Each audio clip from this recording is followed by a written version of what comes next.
Have you ever just wanted to sit in a chair you paid for, but someone looked you up and down and said, "You don't belong here"? That moment, it's not about a ticket or a small regulation.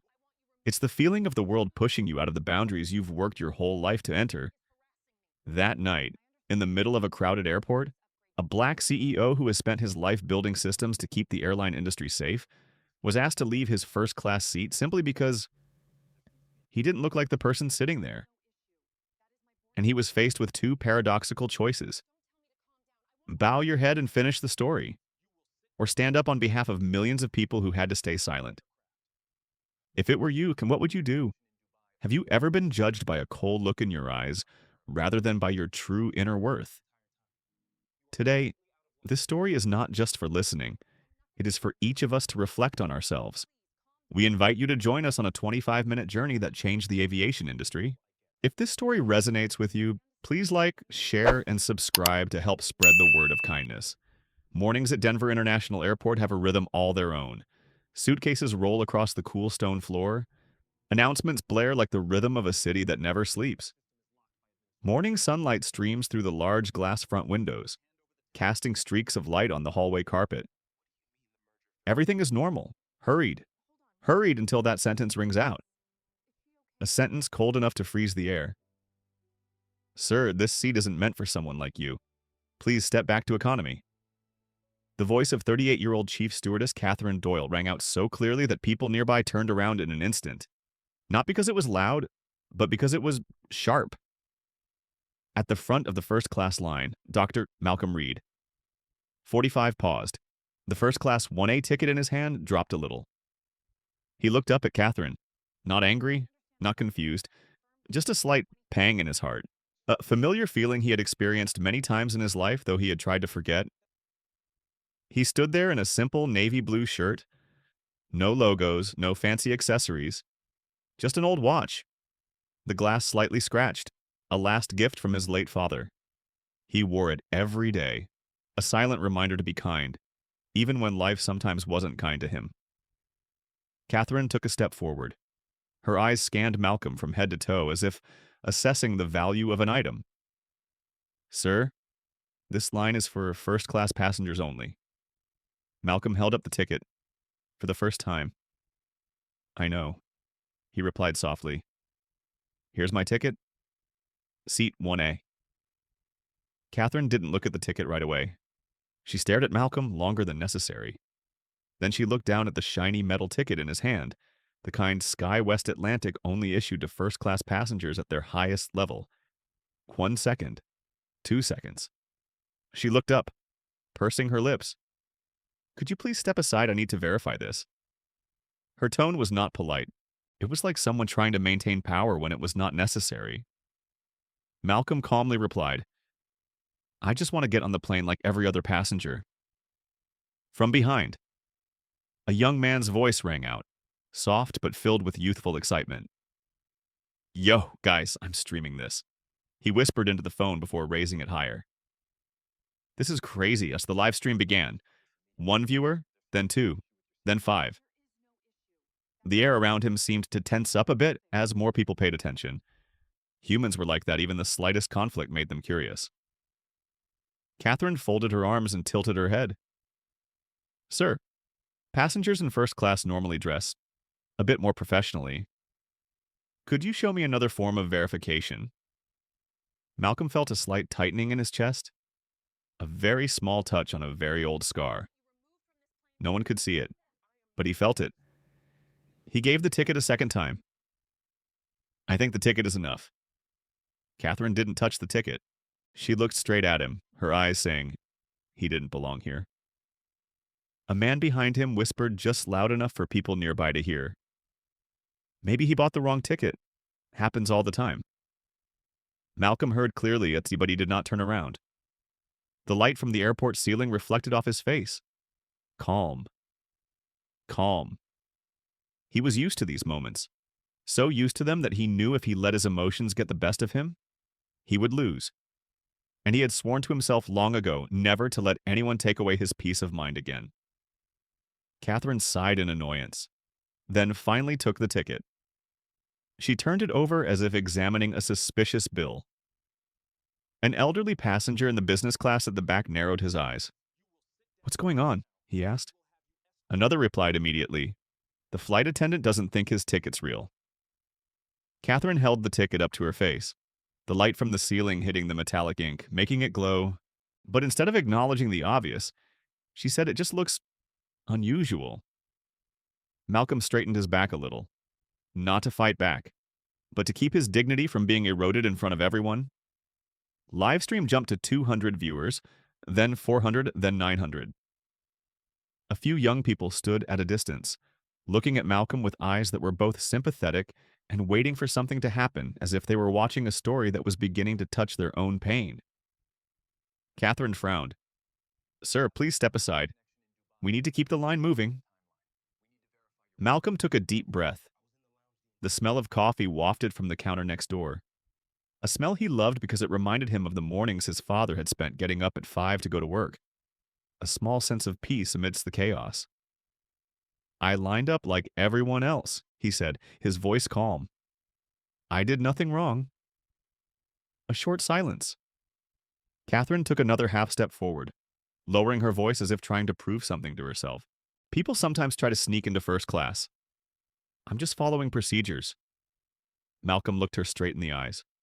"I don't need to sneak anywhere." The sentence was both light and heavy. Heavy for him, because he had said it many times in his life, and each time it was a small cut. Livestream surpassed 2,000 viewers. A Hispanic woman standing in the back row, Elena Rivera, spoke softly but clearly. "Let the man sit." He paid for his seat. Catherine turned around, her voice harsh. "Ma'am, please stay out of this." The air was as taut as an overstretched string. Malcolm felt the eyes of dozens of people boring into him. Some were curious, some were angry. Some understood what he was feeling, even though they had never met him. And then Catherine said a sentence that made the whole room quiet down. "I'm not convinced this ticket belongs to you." Malcolm squeezed the edge of the ticket in his hand. Not out of anger, but because an old memory one he had tried to bury deep was surfacing. Memories of a boy standing outside the library fence because he didn't look like someone who should be there. He stood still. His voice was calm. "I've given you the ticket 3 times already. It's mine." Catherine raised her head. Her lips slightly curved into a faint smile, a smile that made one feel looked down upon. "Well, we'll see about that." The crowd behind him started whispering. Some looked embarrassed, some looked pleased, and the livestream exploded to over 4,000 viewers. A small moment, but just enough to turn this vast airport into a stage. And Dr. Malcolm Reid, against his will, was standing right in the middle of that stage. Before he could say anything more, Catherine pressed the button to call the supervisor. The first insult had sown its seeds, and no one in the airport that morning knew that in just 25 minutes, the entire airline reservation system would be on its knees before the man they despised. Denver Airport was still bright in the early morning sunlight, but for Dr. Malcolm Reid, everything around him seemed to fade behind a thin layer of lingering memories. He stood there, right next to the first-class counter, but his mind was decades away. Just one sentence from Catherine, just that one doubtful look, was enough to awaken a part of his life he thought he had passed. He remembered another morning, long ago. Malcolm Reid was 12 years old that day, standing outside a small grocery store in Birmingham, Alabama. The sun slanted through the old sign. He had just stepped out of the store, clutching the cereal his mother had asked him to buy, when a man in a security uniform approached, his eyes cold and unfamiliar. "Hey, kid, let me see your bag." Malcolm looked up, surprised. "Yes, I just bought this. I have the receipt." But the guard didn't even look. He grabbed the cereal box, rummaged through it, and still wasn't satisfied. "Let me see your shirt and pants pockets." People nearby stared. A few shook their heads, a few smirks, a few murmurs that Malcolm still remembered clearly. They are always like that. Little Malcolm stood in the middle of the sidewalk, his palms sweating, his heart pounding with fear.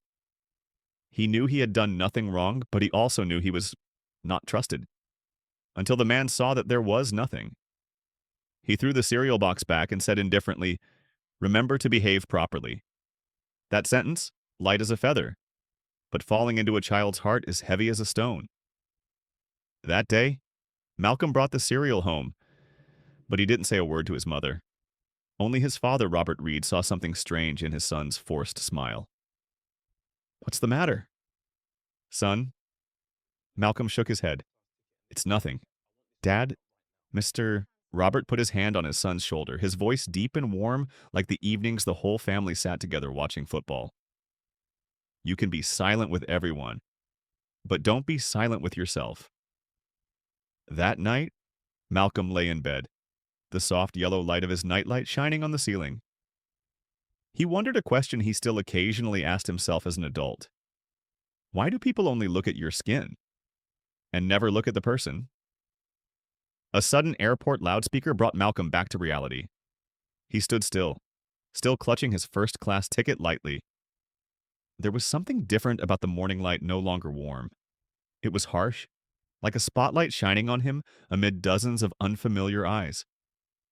Catherine was still standing right in front of him, looking bossy as if on a mission to cleanse the ranks. She had no idea, and probably didn't care, how much bad things the man in front of her had been through in his life. She only saw an appearance that was not the right look for a first-class passenger. Malcolm took a deep breath. He didn't want to remember, but the memory came uninvited. When he was 18 on the day of his university entrance exam, a staff member mistakenly directed him to the janitor's area. At the age of 23, when he became a young engineer at a large technology company, Malcolm was mistakenly called a document carrier.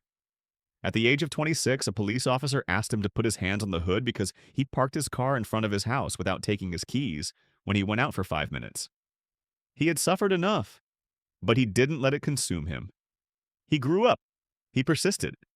He built a company from a small garage in Denver, and 18 years later, Reid Technologies is the security systems provider to hundreds of airlines, thousands of airports, and more than half the nation's check-in infrastructure. The man Catherine was questioning was actually the technical key holder on whom SkyWest Atlantic Airlines relied almost entirely. But he didn't need to brag. He didn't need to prove it. True strength is not that he can crash their system in 10 seconds. True strength is that he is still standing there, calm, not letting the anger of a whole past decide his actions. A group of passengers stopped behind him to watch. One whispered, "What's going on?" Another replied, "They don't think he's worthy of first class." Malcolm heard. Each word pierced his ears like small stones. Not painful, but enough to remind him that America still had many lines he was forced to cross every day.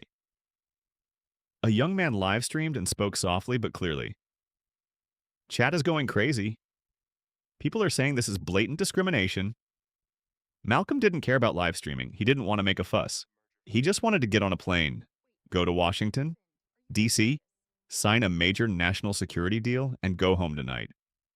But life sometimes chooses people who don't want noise to put them in the eye of the storm. Catherine stood up straight, holding the iPad in her hand, like a judge passing judgment. "Sir, I told you, this is not necessarily your ticket. I will call the supervisor to handle it." Malcolm looked into her eyes. They weren't angry, they weren't screaming.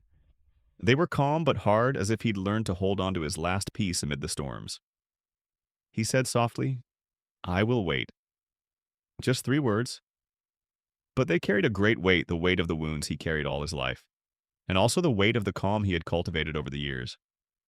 Catherine thought he was afraid, but it was Malcolm's calm that made her feel uncomfortable, as if she were trying to find fault in a mirror that was too clear.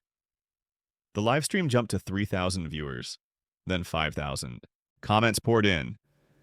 "Let the man sit. This is discrimination. What year is this, 1960? The whispers grew louder and louder, and no one knew that this small incident was turning into a fire that no one on the airline side could have imagined. "Supervisor is on the way. The storm is also approaching." Malcolm stood still, his hands hanging loosely at his sides, his eyes fixed on the large glass wall in the distance. Outside, planes were preparing to take off, one by one, classic and calm. Just a few more minutes.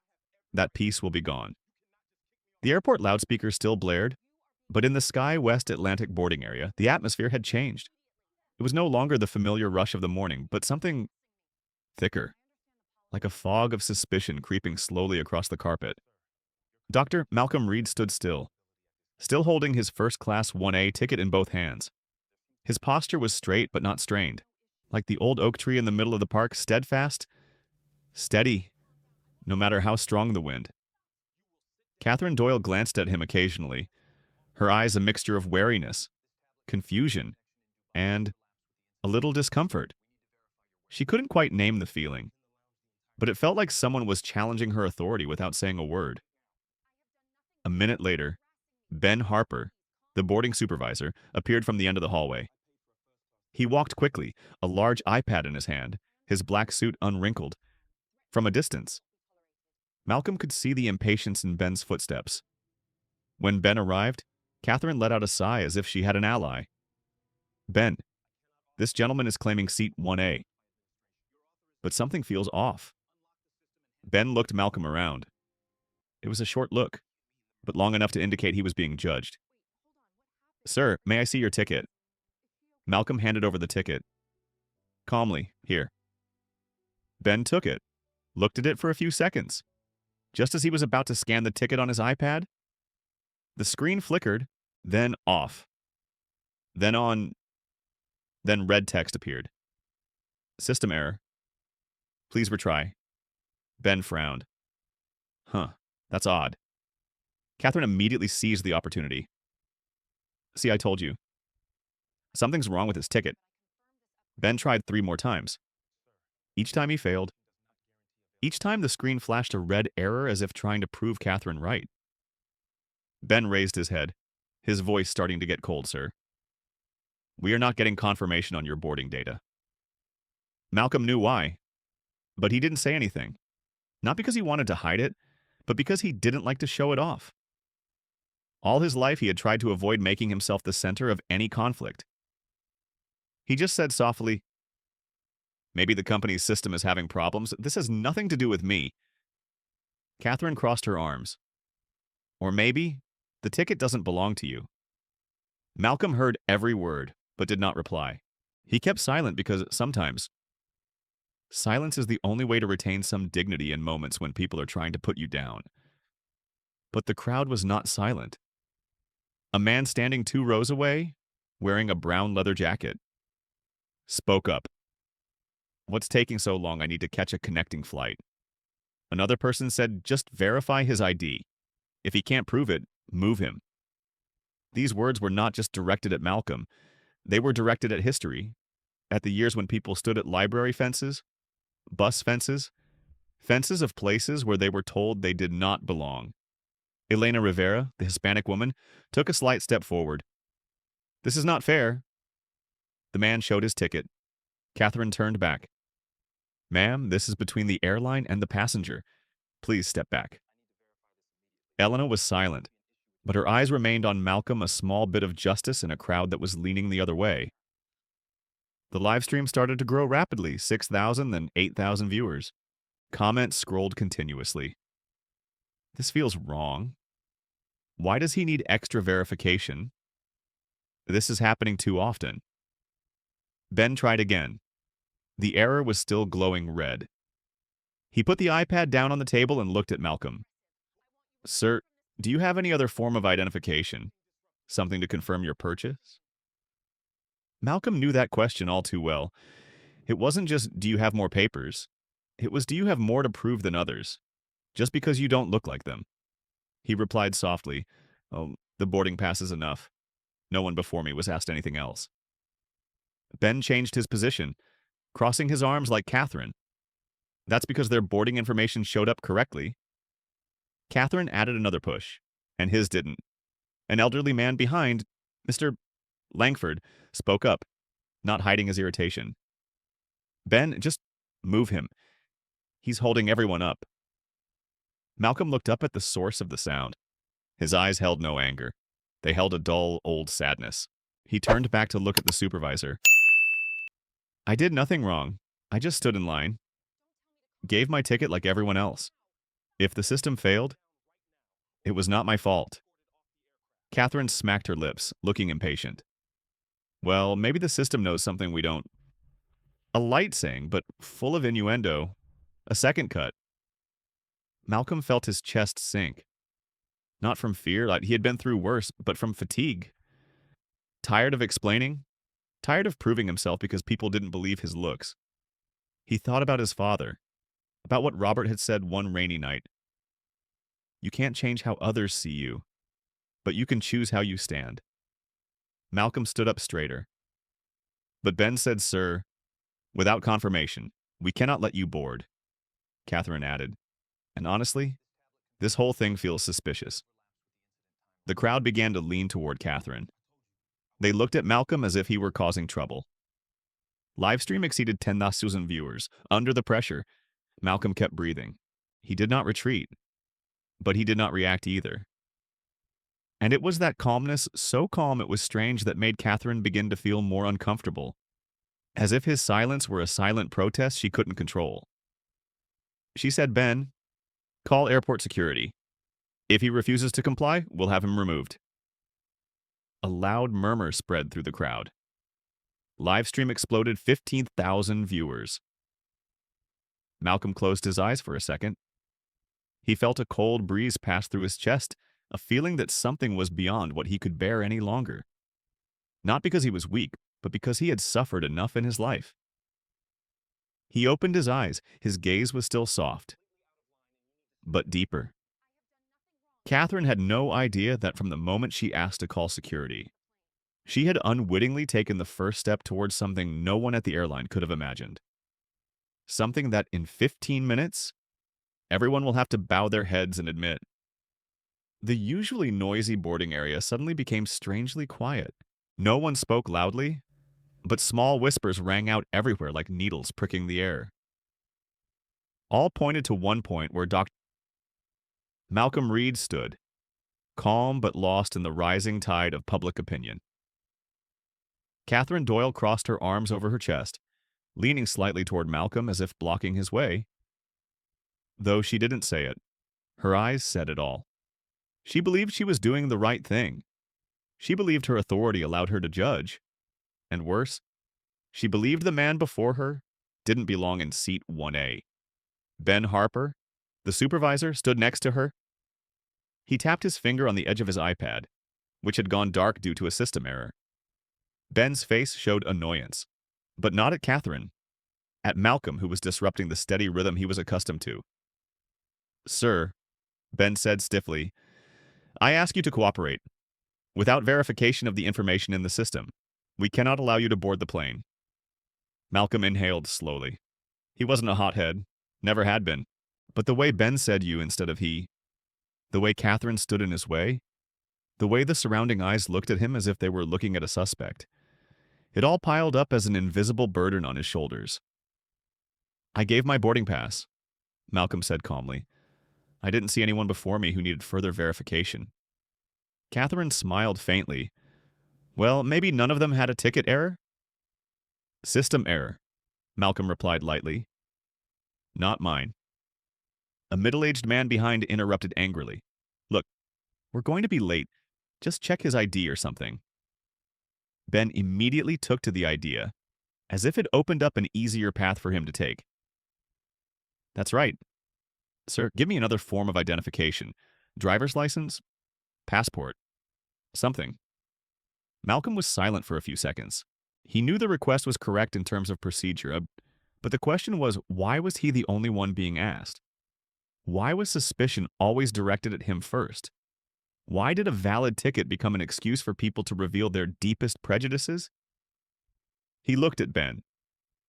"Did you ask any first-class passengers before me to show any additional documents?" Ben paused. A very small moment, but enough.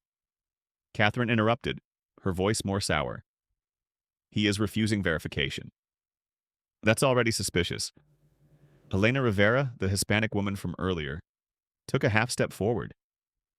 She didn't speak loudly, but her voice was clear. "He's not refusing. He's asking why he's being treated differently." Catherine turned to Elena, eyes wide with annoyance. "Ma'am, Please stop interfering.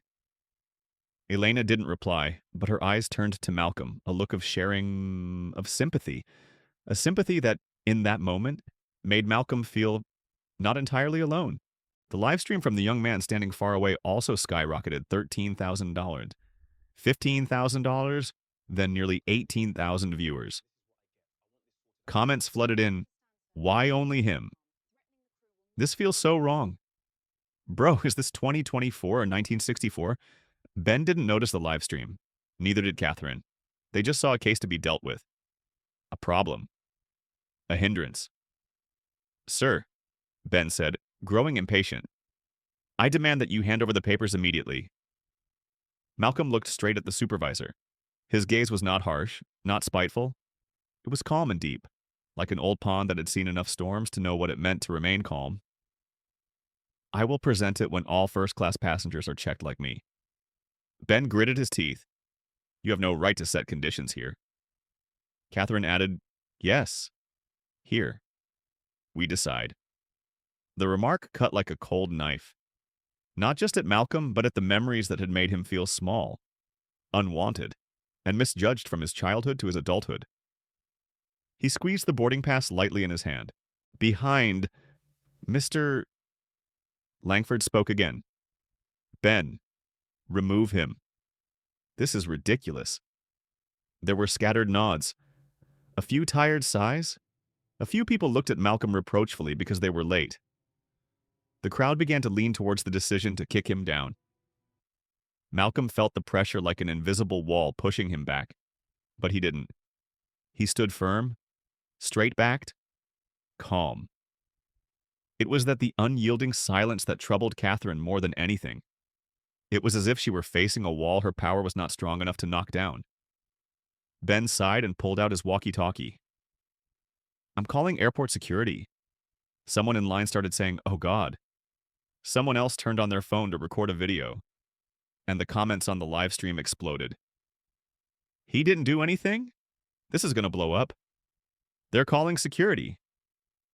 Why, Malcolm stood still. His eyes slightly lowered.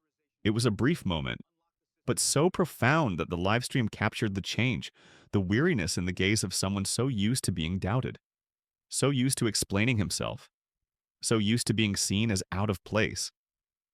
But behind that fatigue is something else, inner strength. Malcolm let out a small breath. It was soft, but as if he were letting an old pain fall from his shoulders. He didn't want to cause trouble. He didn't want to appear on someone's live stream. He just wanted to get on Flight 218 to Washington, D.C., on time to sign a national security deal. A deal that, if completed, would better protect millions of American passengers. But sometimes, life has a way of pushing people into situations they wouldn't choose just to test how they'll hold up. Supervisor Ben pressed a button on his radio. Security unit. We need assistance at Gate C12. Malcolm raised his head. His eyes were brighter than before. Not the light of anger, but a very special light, the light of someone who had decided not to back down. And Catherine, for the first time since early morning, had felt a chill run down her spine. She didn't know why. She couldn't explain the feeling. But in the moment Malcolm looked up, she felt as if she had crossed a line she didn't yet understand, but would soon have to pay the price to learn. Ben dropped the walkie-talkie on the table. Security is coming, he said as a final exhalation of patience. And that was the moment when everything turned a whole new chapter. Livestream has reached nearly 22,000 viewers. Elena stood beside him and whispered softly, Stay strong. Malcolm nodded slightly, not looking at her, but listening. The storm is coming, but it is in the midst of the storm that we sometimes find our true strength. The airport loudspeaker sounded once again, reminding passengers to go to Gate C12 to prepare for boarding. But the scene before everyone's eyes was no longer an orderly line. It was more like a circle gradually closing around a single person. Dr. Malcolm Reid? He stood still, almost motionless. No tension, no struggle. Just a deep stillness, like the surface of a lake that has no ripples despite the wind. But inside Malcolm, that wind was growing stronger. Ben Harper, the supervisor, still tried to appear certain of his decision. He took 2 steps back, as if to put some distance between himself and the man he was doubting. Catherine Doyle crossed her arms even tighter. Her attitude was as if this were a fight between her and a rule violator. She didn't realize that her stubbornness was breaking every basic rule of respect that the airline industry was supposed to have. Beside him, Elena Rivera leaned slightly toward Malcolm, a small but sincere shield. She still clutched the strap of her bag, her eyes never leaving him. "Just stay calm," she whispered. "You're not alone." Malcolm heard it. The words were as light as a hand on his shoulder, but they were enough to create a small crack of light in the darkness that had settled over him. He turned to Elena and gave a very slight nod. Not a thank you, not an apology, just a silent acknowledgement that he understood and he appreciated it. But then he turned back to look ahead, where Ben had just signaled for security. He knew it wouldn't end there. From afar, the footsteps of the security guards echoed rhythmically, clearly, step by step. Each footstep seemed to emphasize the escalating tension. But to Malcolm, the footsteps were not just present. They were echoes of the past. When Malcolm was 19, he was detained after an orientation session at a university in Atlanta. A campus police officer asked him, "What are you doing in the economics lecture hall?" "This isn't an area for pre-med students." Malcolm said, "I study economics. This is my class. This is my..." The officer looked him up and down, then shook his head. Sure, Malcolm showed his student ID, but the officer didn't look at it right away. He let Malcolm stand for 2 long minutes as a silent test, a test he hadn't signed up for, but had to endure anyway. When Malcolm thinks back to that moment, he doesn't remember the lines. He only remembers the feeling of being seen as out of place. The sound of security boots grew closer. Catherine adjusted her collar. As if preparing for a confrontation, she believed she was in the right. Ben turned back to his iPad and tried to open the system again, and it still gave an error. System error. Retreat. He took a deep breath, then glanced at Malcolm as if the system failure was his fault. Malcolm didn't react, but he knew all too well what was happening. Not a network issue, not a server issue, not a temporary issue. It was the first sign the signal Reid Technologies' high-level security system sent to himself whenever there was an unusual data access issue from a partner. It was a way to notify him that the airline had tried to access his identification data with the wrong level of access. They asked too deep, too much. And the system reacted. Malcolm understood that. But he kept quiet. He didn't want to use technological power to force anyone into a corner. Not now. Not while he still hoped they might see their mistakes with common sense. But when security comes in, it becomes more difficult. 2 airport security officers, Officer Grant Peterson and Officer Noah Clark, entered the boarding area. They were both middle-aged, stocky, and serious-looking. Most importantly, they had no idea that the live stream was being watched by more than 25,000 people. Ben pointed at Malcolm. He's refusing verification and holding up the boarding process, a seemingly complete statement, but it actually misses the most important part why the man was asked for further verification in the first place. Officer Peterson looked at Malcolm sternly. "Sir, we need to ask you a few questions." The people around held their breath. The live stream jumped to 27,000 viewers. Malcolm kept his voice calm. "I presented a valid ticket. I'm not causing trouble. I'm just asking to be treated like any other passenger." Peterson said, "We received notification from the airline staff that you were not cooperating." Elena responded immediately. "That's not true. He's been calm this whole time." Catherine turned to Elena, her voice sharp. "Ma'am, please stop." Peterson gestured. "All right, everyone, please stay back. Let us handle this." Malcolm let out a soft breath, his eyes falling to the floor. A brief moment, but it seemed to pierce him deeply. He wondered why he was in this situation again. Why, whenever it came to matters of right to believe, he always had to prove his innocence. He closed his eyes gently. and his father's image appeared again. Mr. Robert once said, "You have to learn to stand firm in front of people. Whether you are right or wrong, they will look at you first. Only you know your own worth." Malcolm opened his eyes. His gaze was no longer weary. It was steady, quiet, but strong. Peterson asked, "Sir, do you have anything to confirm your identity or your purchase?" Malcolm looked straight at him. "I have all the documents, and I will produce them, if all other first-class passengers are required to do so." Officer Clark paused. He looked at Ben. "Is that true? Did others get checked?" Ben stammered. "Well, no, but his system didn't show up." So Elena interjected.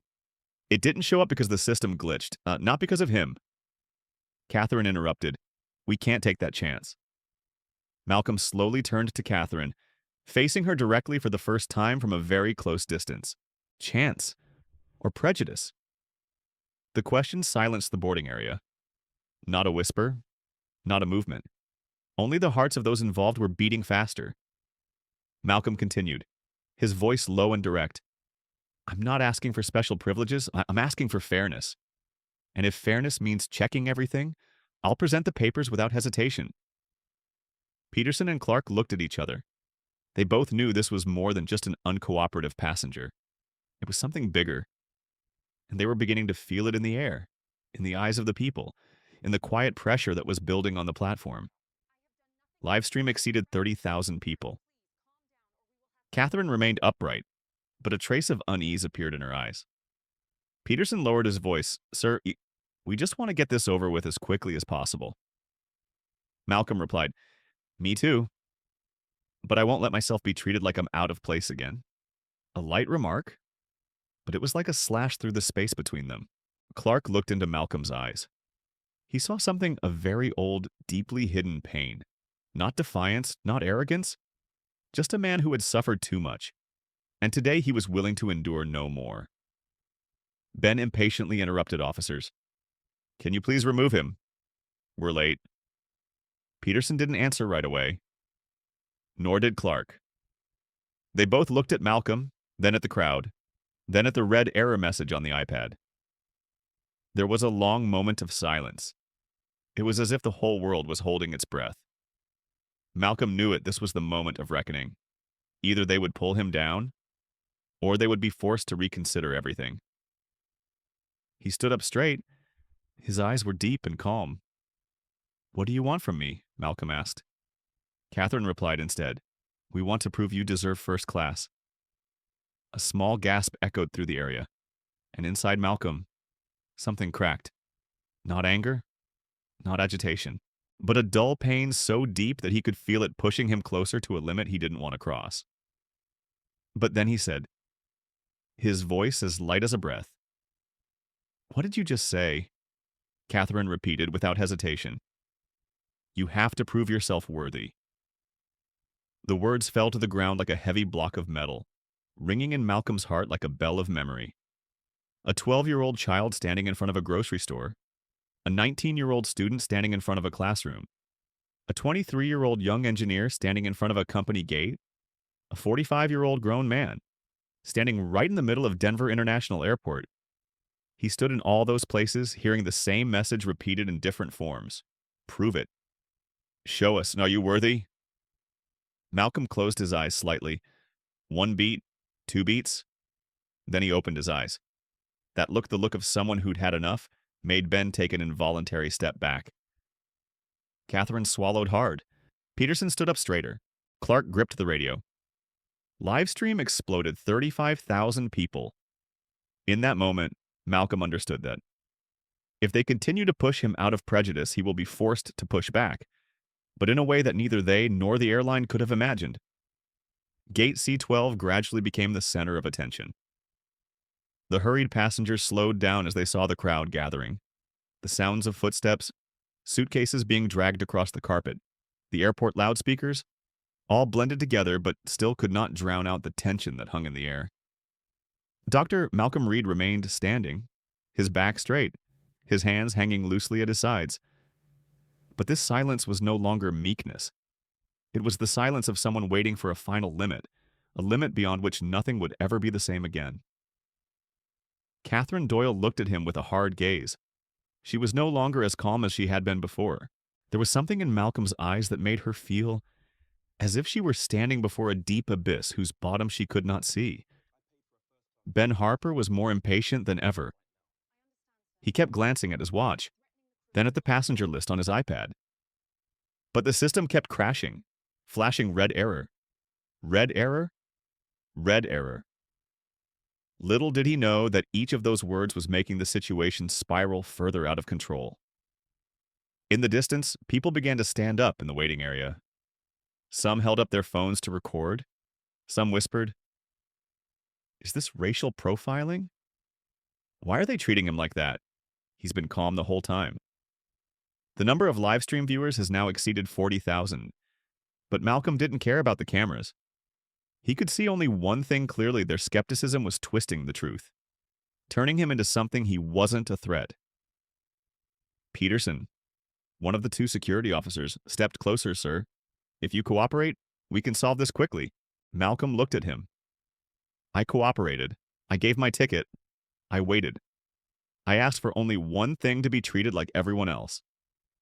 Peterson opened his mouth to speak, but Clark, the other officer, touched his arm.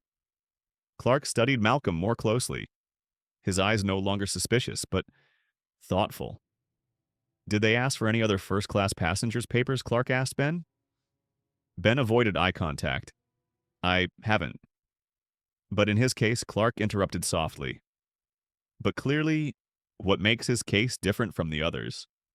Aside from the system being down, Ben didn't answer immediately. Catherine interjected, "You don't know the system. It only fails in suspicious cases." Elena jumped up Jong Nungo. "For what, he bought a ticket like everyone else." Catherine turned back, her voice raised. "Ma'am, please stop interfering or I'll call for removal." Elena laughed mockingly. "Call whoever you want. The world is watching." Catherine paused. For the first time, she looked at the young man who was live streaming. Viewers 50,000. And growing fast. Peterson began to sense danger. Not a security danger, a public danger. He looked at Clark. Clark looked back. They both knew something was wrong. Malcolm sensed the change in their eyes. He didn't want to put anyone in a difficult position, but he also knew that he himself was standing at a moment where, if he remained silent, he would betray himself. He took a deep breath. This skepticism is not about the ticket. It's not about the system. It's about me. Catherine frowned. "You think too much?" "I don't think so," Malcolm said, his voice very soft. "I've lived with it for 45 years, and the space was silent." He continued, "When I was a kid, they doubted me because I stood in the store too long. When I was in college, they doubted me because I walked into class too quietly. When I went to work, they doubted me because I carried a laptop that was too expensive for someone who looked like me." He didn't shout. He didn't denounce. He just told, as if recounting a sad part of his life that he had learned to live with. Catherine was at a loss for words. Ben froze. Peterson and Clark looked at each other. Then Malcolm said the final sentence today. "I was suspected again. Not because of the ticket, but because of the person holding it." That statement made the whole area hold its breath at once. Livestream exploded $60,000. Then suddenly, a voice rang out from the back seat. "He's right." Everyone turned. A white woman in her 60s, her gray hair tied back, carrying a small suitcase. She stepped forward, her face serious. "I was right behind him in line," she said. "My ticket scanner was a few seconds late." 2. But Catherine didn't ask me another question. Ben looked at Catherine, eyes wide. Catherine blushed, but tried to stand firm. "Ma'am, different cases have different. Don't be so presumptuous," the woman said bluntly. "I've lived long enough to recognize discrimination when it shows up." Another young man spoke loudly. "Yeah, I boarded earlier. System lagged too. No one questioned me." Ben turned to the system. His heart pounded. He began to understand something he had not noticed before. It's not just Malcolm who's in trouble. It's just Malcolm who's under suspicion. A heavy silence fell. Just then, the airport loudspeaker suddenly rang out. Attention passengers. SkyWest Atlantic is experiencing minor technical delays in the check-in system. Please remain patient. Ben paled. Catherine's eyes widened in surprise. Peterson sighed. Clark knew what that meant. The system is down, not Malcolm's ticket. A wave of chatter arose throughout the crowd. So it wasn't him. They doubted him for nothing. This is embarrassing. Catherine tried to keep calm. This is just a general announcement. It has nothing to do with... Clark interrupted, his voice clearer this time. No, Catherine. It has everything to do with your decision. The air seemed to break. Malcolm stood still, but his heart was heavy, not because he had won or lost, but because he was so used to having to clear his name. He didn't want to make a big deal out of it. He didn't want to be the center of attention. But they pushed him here. Peterson Quee sang Malcolm Sir. I want to apologize for this misunderstanding. You clearly did nothing wrong. Elena looked at Malcolm, nodding sympathetically. Livestream 80,000 viewers. But Catherine refused to back down. She gritted her teeth. The system error does not mean his ticket is valid. Some people around started to get annoyed. Come on, lady, it just let him board. This is embarrassing for the airline. Catherine turned back. I'm following protocol. Malcolm looked at her. His eyes were deep and tired, but not resentful. I respect protocol, he said, but protocol is not an excuse to ignore common sense. Catherine took a deep breath. He had just touched on something she did not want to face. Ben put down the iPad and said in a low voice, Kath, maybe we should reconsider Kong. Catherine Katngang. If he wants to board, he provides ID. That's it. Clark looked at Malcolm, her voice low. Sir, really, if you give us the papers, we can end this. Malcolm was silent. There was a silent battle going on inside him. Part of him wanted to hand over the papers and end this exhaustion. Part of him felt, if he did, he would repeat the very thing he had been trying to escape all his life, having to prove his worth before being treated normally. He took a deep breath. His eyes fell to the carpet, where his reflection was partially reflected. He thought of people like him, of children born and raised in a world where they had to constantly prove their worthiness, of the countless moments in his life when he had been caught in the crosshairs of doubt. And he understood. If he bowed his head today, a dangerous message would appear in the story that the live stream was recording. When questioned because of the color of your skin, keep quiet and show more documents. No, you can't do that. Malcolm looked up. Clark looked at him, waiting. Catherine crossed her arms, believing she was about to win. Ben swallowed nervously. Elena looked at him, her eyes filled with hope. Livestream exploded to 90,000 people. And Malcolm said softly, but each word clearly, I will not present any documents until every first-class passenger has been checked like me. The whole area exploded in whispers. Catherine was stunned. Clark's eyes widened. Peterson took a half step back. Ben exclaimed, Malcolm, please don't do this. But it was too late. That moment opened the door to the biggest storm the airline had ever faced. A storm that started with a small doubt and is about to sweep everyone into its center. Gate C12 has never been so crowded. The number of livestream viewers has surpassed $100,000 and is increasing by the second. Everyone knows they are witnessing something that is no longer small, something that just a few minutes ago was just checking in for boarding passes. Now it has become a public confrontation between a calm passenger and a system that is showing its own shakiness. Dr. Malcolm Reid was still standing there. But in the silence, something was changing. Everyone could see he was not afraid, nor angry. He was making a decision. Catherine Doyle was the first to react after that resolute statement. She jumped up as if electrocuted. You are sabotaging the company's process. You have no right to set conditions. Malcolm looked at her. His gaze did not deny or challenge. It was as if he were looking into a fog she did not know she was in. I don't set any conditions, he said. I just ask for fairness. If everyone has to show their papers like I did, I will. Ben Harper quickly interjected, his voice low as if trying to put out a raging fire. Malcolm, listen to me.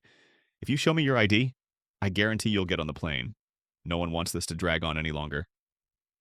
Malcolm shook his head, gently but firmly. It's not my business anymore. A sentence that seemed as light as a breeze, but made Catherine unconsciously take a step back. She didn't understand why, but she felt something about this man was beyond the framework she was used to facing. Elena Rivera put her hand to her heart.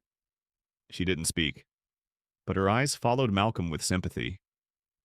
She knew this moment was important, not just for Malcolm, but for people like her, people who had been asked to prove this or that simply because they were different. The two security officers, Peterson and Clark, stood between the line of duty and the truth before them. Peterson pursed his lips, trying to maintain a straight face. But Clark saw what the others tried to avoid. Clark took a step toward Malcolm.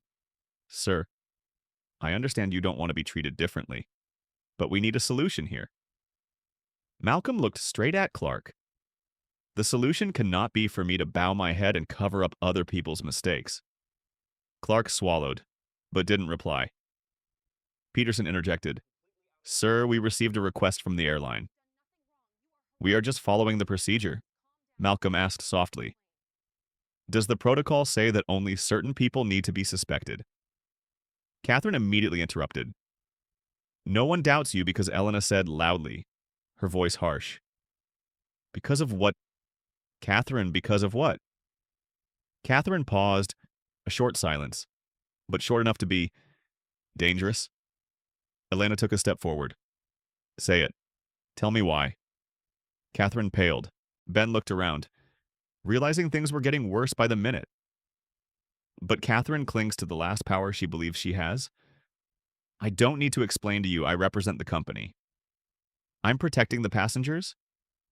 A faint chuckle came from behind the line. I don't see you protecting anyone. I only see you making things worse. Catherine blushed and turned back. I'm doing my job. Malcolm spoke softly, barely above a breath. This is no longer a job. This is a choice. Peterson stepped up between the two sides. Enough, he said, his voice heavy. Sir, if you continue to refuse to cooperate, we will be forced to ask you to move to another area to work. Some people around shouted he didn't do anything. This is harassment. Are you really removing him? Ben put his hand to his forehead, like he was witnessing something beyond his control. Please, everyone calm down. But no one was calm anymore. Only Malcolm remained calm, as if he were the only one not caught up in the storm. He looked at Peterson and Clark. I am willing to go with you, but I will not present any papers until every passenger has been checked like me. Clark looked deep into his eyes. In that moment, Clark saw something.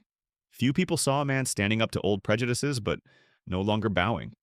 And Clark felt respect. Peterson didn't think much of it. He just saw trouble. And he wanted to get it over with as quickly as possible. He put his hand on the radio unit 3. We need assistance removing a passenger from the area. Wait. Clark's voice cut in clear, crisp. Peterson was surprised, Noah. Clark shook his head. Something's wrong here. And you know it. Catherine scolded Officer Clark. You have no right. Yeah, Clark returned. When there is discrimination, I have the right. Murmurs broke out everywhere. Livestream jumped to 120,000 viewers. Ben swallowed. Catherine's eyes widened, completely losing control for the first time. Whose side are you on? Catherine nearly shouted. Clark replied softly, I am standing on the side of truth. Then he turned back to look at Malcolm. Sir, I want to ask you again. Do you really believe you are being treated differently? Malcolm did not answer immediately. He breathed in slowly. The breath seemed to carry a lifetime of weariness.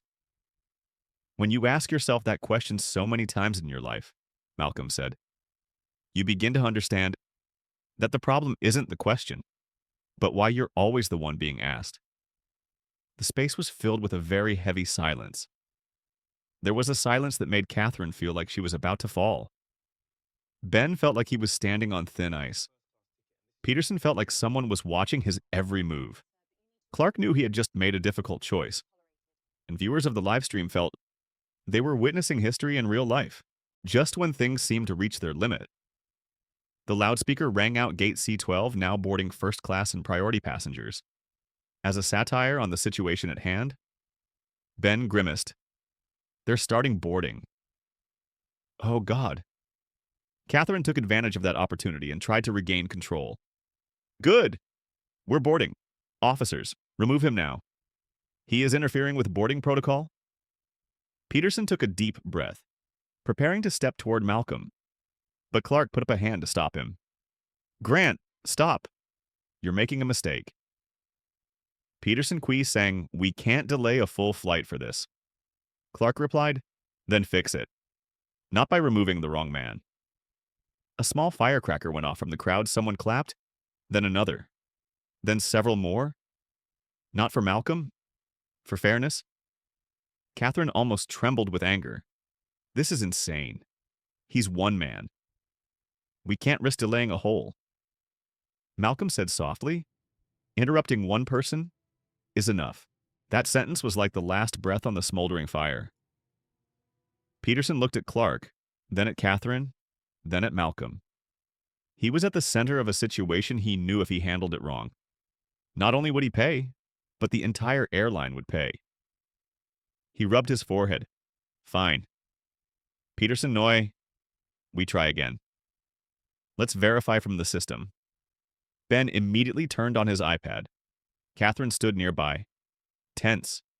Everyone's eyes were fixed on the bright screen. Ben tapped on passenger search. The system loaded, the carousel ran, and ran. Then, system failure. Access blocked by administrator. Ben turned pale. What is this? Why is admin blocking access? Elena covered her mouth. Clark stared at the screen. Peterson took a step back in alarm. Only Malcolm stood still, as if he knew this would happen. And the livestream viewers, 150,000 people, were also packed. In the back, a young man said, "Dude, is that his system?" Malcolm didn't answer. No answer was needed. Catherine hurried. Why is the system locking access? Ben's voice trembled. Only high-level admins can. He stopped, eyes wide, turning to look at Malcolm as if seeing him clearly for the first time. Peterson swallowed. Who are you? Malcolm looked at them. There was no smugness in his eyes. No defiance. Just a calm truth. I am the person you are trying to identify. Catherine's voice trembled. No. This can't be. Malcolm said nothing more. He just let out a breath, a long, tired, but peaceful one, like someone finally speaking up for themselves after being doubted too many times. He looked at Catherine. It wasn't an angry look, but it made her feel empty inside. And he said, as light as the wind, "This is the moment where we all have to face the truth." Peterson stepped back. Ben dropped his arms. Catherine stood frozen. Clark gasped, realizing something bigger was happening. Livestream 180,000 viewers. A moment hung in the air as a storm was about to sweep through. And as everyone knows, this is just the beginning. Kennedy Airport was usually noisy, but at this moment, in Area C12, no one could hear the loudspeaker announcements or the sound of passengers dragging their suitcases. Everyone was absorbed in one thing, the silence of Dr.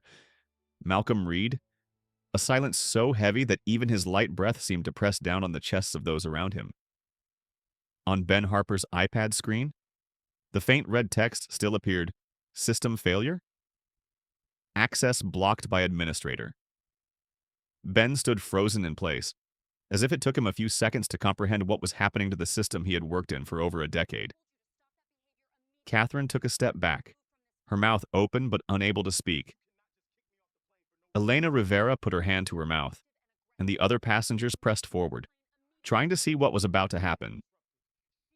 Peterson was the first to break the silence. He spoke in a voice he didn't realize was shaking. Sir, this can't be a coincidence. The company's system has never been locked down like this. Clark looked at Malcolm.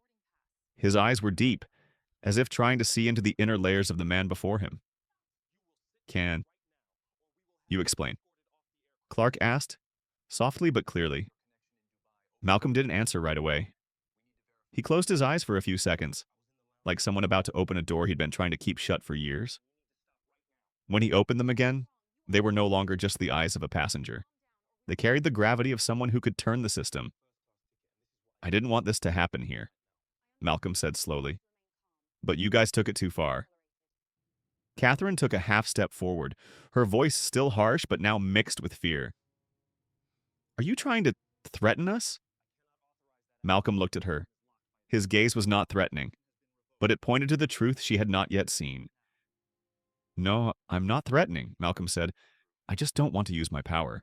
But when our rights to be treated fairly are taken away, sometimes we're forced to do things we don't want to do. Peterson took a deep breath. So, who are you? A light question, but it seems to touch the gateway to the whole truth. Malcolm bent down and opened his small backpack. No one breathed, no one blinked. He took out a silver badge and clipped it to his leather wallet. But instead of handing it over to security, he held it up in front of everyone, those who had judged, who had doubted, who had silently observed. On the card, the silver logo reflects the airport lights. Reid Aerospace. Systems Senior Executive Director Access Level, Route Administrator Catherine gripped the edge of the counter so hard she almost fell to her knees. Ben opened his mouth. No. No way. You work at RAS. Malcolm adjusted the card, then said, I don't work there. I run the systems operations department of several major airlines, including the one you work for? Several passengers gasped. One woman exclaimed, So their system is locked. Malcolm nodded slightly, without beating around the bush. This system uses the old RAS platform. I have route administrative control. No one in the company can override it. Catherine blurted out, No. No way you're just a passenger. Malcolm looked her straight in the eye. When you look at me, you don't see a job title. You see the color of my skin. Catherine was pushed back by the very truth she had been avoiding for so long. Ben spoke up, his voice hoarse. Dr. Reid, you're the man behind the national booking system. Malcolm nodded. I'm the one who designed the core of it. I also maintain the security patches. I rarely use full system access, but today, you forced me to use it. A commotion broke out in the crowd. The live stream skyrocketed to 210,000 viewers. Clark stepped closer, speaking very softly as if asking not only out of duty, but also out of respect. You did that, just to protest their request to check you. Malcolm shook his head. No. I did it to stop the system from continuing to operate in an unfair way. If I board this flight in silence, the same thing will happen to someone else in the next few hours, the next few days, and it will continue for years. He looked at Peterson, then at Catherine. There are battles that, if we don't stand up, we will have to live with it for the rest of our lives. A black passenger standing nearby, a man in his 40s, spoke up. You're right. We've had this happen to us too many times. Elena clenched her fists, her eyes welling up. She knew what it felt like to be judged just because of who she was. Catherine shook her head repeatedly, as if unable to accept. But you caused chaos at the airport. The airline's system was down, Malcolm replied in a very calm voice. You say that as if the airline didn't throw me and countless others into chaos first. One sentence, light, but like a cut. Ben tapped hard on the iPad, trying to reboot the system. Can't get in. All access has been disabled from the route level. Even the general manager can't intervene. Clark looked up at Malcolm. Dr. Reid, can you reopen the system? Malcolm nodded slightly. Of course, Peterson asked immediately. So what do you want? No one breathed. All eyes were on Malcolm. He stood up straight, opened his phone, and looked at the screen as if weighing each word. What I want is very simple. Malcolm took a deep breath. First, I want the airline to state clearly and publicly that what happened here was wrong. Not a failure of process, not a misunderstanding. It was wrong. Catherine paled. Ben looked up at him with downcast eyes. Second, Malcolm continued, I want all frontline employees from flight attendants to counter staff to security to undergo mandatory bias and fairness training. Elena nodded vigorously, like one who was being spoken for. Malcolm made his final condition, his voice low but also full of weight. And third, no employee should be allowed to be fired or to shirk responsibility by blaming the process. There should be transparent evaluation.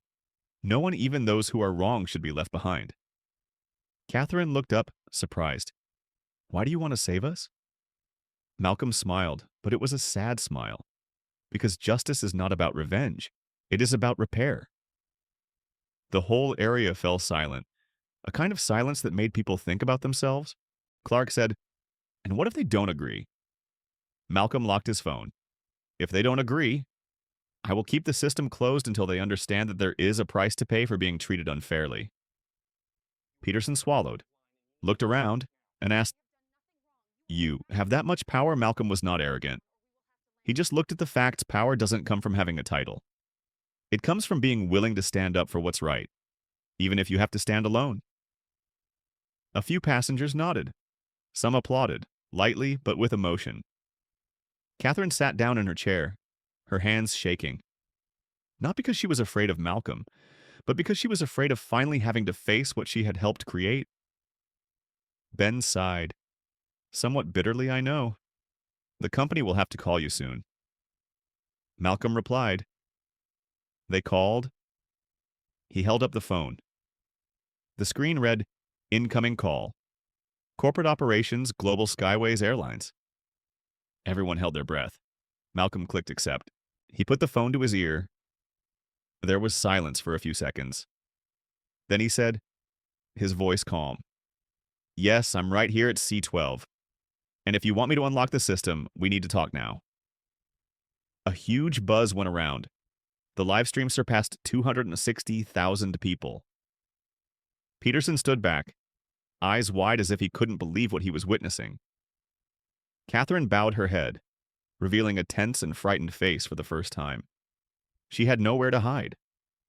Malcolm ended the call with just 2 short sentences. You have 10 minutes. I'll wait. He put the phone in his pocket, and when he looked up, no one was looking at him like a suspicious passenger anymore. Everyone understood. A bigger battle is beginning. Area C12 fell into an eerie silence not because no one spoke, but because no one dared to breathe loudly. All eyes were on the man standing at the center of an unprecedented technical storm. Dr. Malcolm Reid. He didn't raise his voice, he didn't appear triumphant, but his every move, from the way he stood to the way he listened to the call, filled the area with a mixture of awe and deep curiosity. Ben Harper swallowed, wondering how something so small could have come to this. Catherine Doyle stood beside him, her hands shaking so much she had to hold onto the edge of the counter to keep her balance. She didn't know what awaited her, but some part of her knew things were spiraling out of control. Officer Peterson glanced at Clark, his eyes saying, What are we witnessing? Clark just shook his head slightly, not because he didn't understand, but because he knew they were facing an event that would be retold for years to come. Malcolm put the phone to his ear. The voice on the other end was tense and urgent. Dr. Reid, our system, is locked. Every gate, every route, every passenger record, over 600 flights are on the ground. We need you to open it immediately. Malcolm didn't answer right away. He looked around at the passengers who were waiting to see what he would say. He replied in a deep, clear voice. I didn't create this chaos to make anyone suffer. But if I stay silent, things will continue as before. I trust you understand that. The other end of the line breathed heavily, as if losing patience. We understand, Dr. Reid. But the damage is in the millions right now. We need the system restored to avoid a media crisis. Please state your request. Malcolm closed his eyes for a second. He wasn't happy about the advantage. He wasn't smug about their panic. He was just trying to keep his mind calm, to not let himself be drawn into the anger that had been in his heart since he was a child the day he'd been kicked out of the suburban swimming pool for not conforming. He opened his eyes. He began to speak. I have 3 conditions. The entire C12 area almost leaned towards him to hear every word. Condition 1. Malcolm said, you have to issue a formal apology. Not to me, but to all the passengers who have experienced the same thing. A clear, unadulterated apology? Catherine blinked, her hands clenching. She knew it was directed at her. The other end of the line replied, we can discuss how to present it, but if it is necessary, we will do it. Malcolm continued. Condition 2. All frontline staff must participate in mandatory training on implicit bias and fair treatment. Peterson nodded slightly, as if in agreement. Catherine felt a tightness in her chest, but she didn't object. It was impossible to object when the truth was right in front of her. The voice on the other end of the line rang out. Softer. This can be arranged. We will coordinate with the experts. Will you supervise? Malcolm replied immediately. I will not supervise, but I will nominate reputable organizations to do it. Clark let out a sigh for the first time all morning. He felt like something was falling into place. Malcolm lowered his voice, then said the final condition. The third condition, no employee will be fired directly because of this incident. The whole C12 area burst into noise. Elena covered her mouth. He doesn't want them to lose their jobs. The middle-aged black passenger nodded. He wants them to learn, not pay with fear? Catherine looked up, her eyes red. That was something she had not expected. The other end of the line seemed genuinely surprised. You don't want to punish them, Malcolm said slowly and firmly. I want them to change, and I want this airline to change, not by pushing someone to the bottom. A siren sounded in the distance, but no one paid any attention. All eyes were on Malcolm. The other end of the line replied firmly, Dr. Reid, we accept all 3 conditions. The whole area erupted in loud whispers. But Malcolm remained calm as ever. He said, good. I will restore the system as soon as I receive the electronic agreement. The person on the other end of the line almost shouted, we will send it in 3 minutes. Malcolm nodded, then held the phone away from his ear and ended the call. He stood still for a few seconds. No one dared to interrupt. No one dared to ask further questions. Then he sighed and said, they agreed.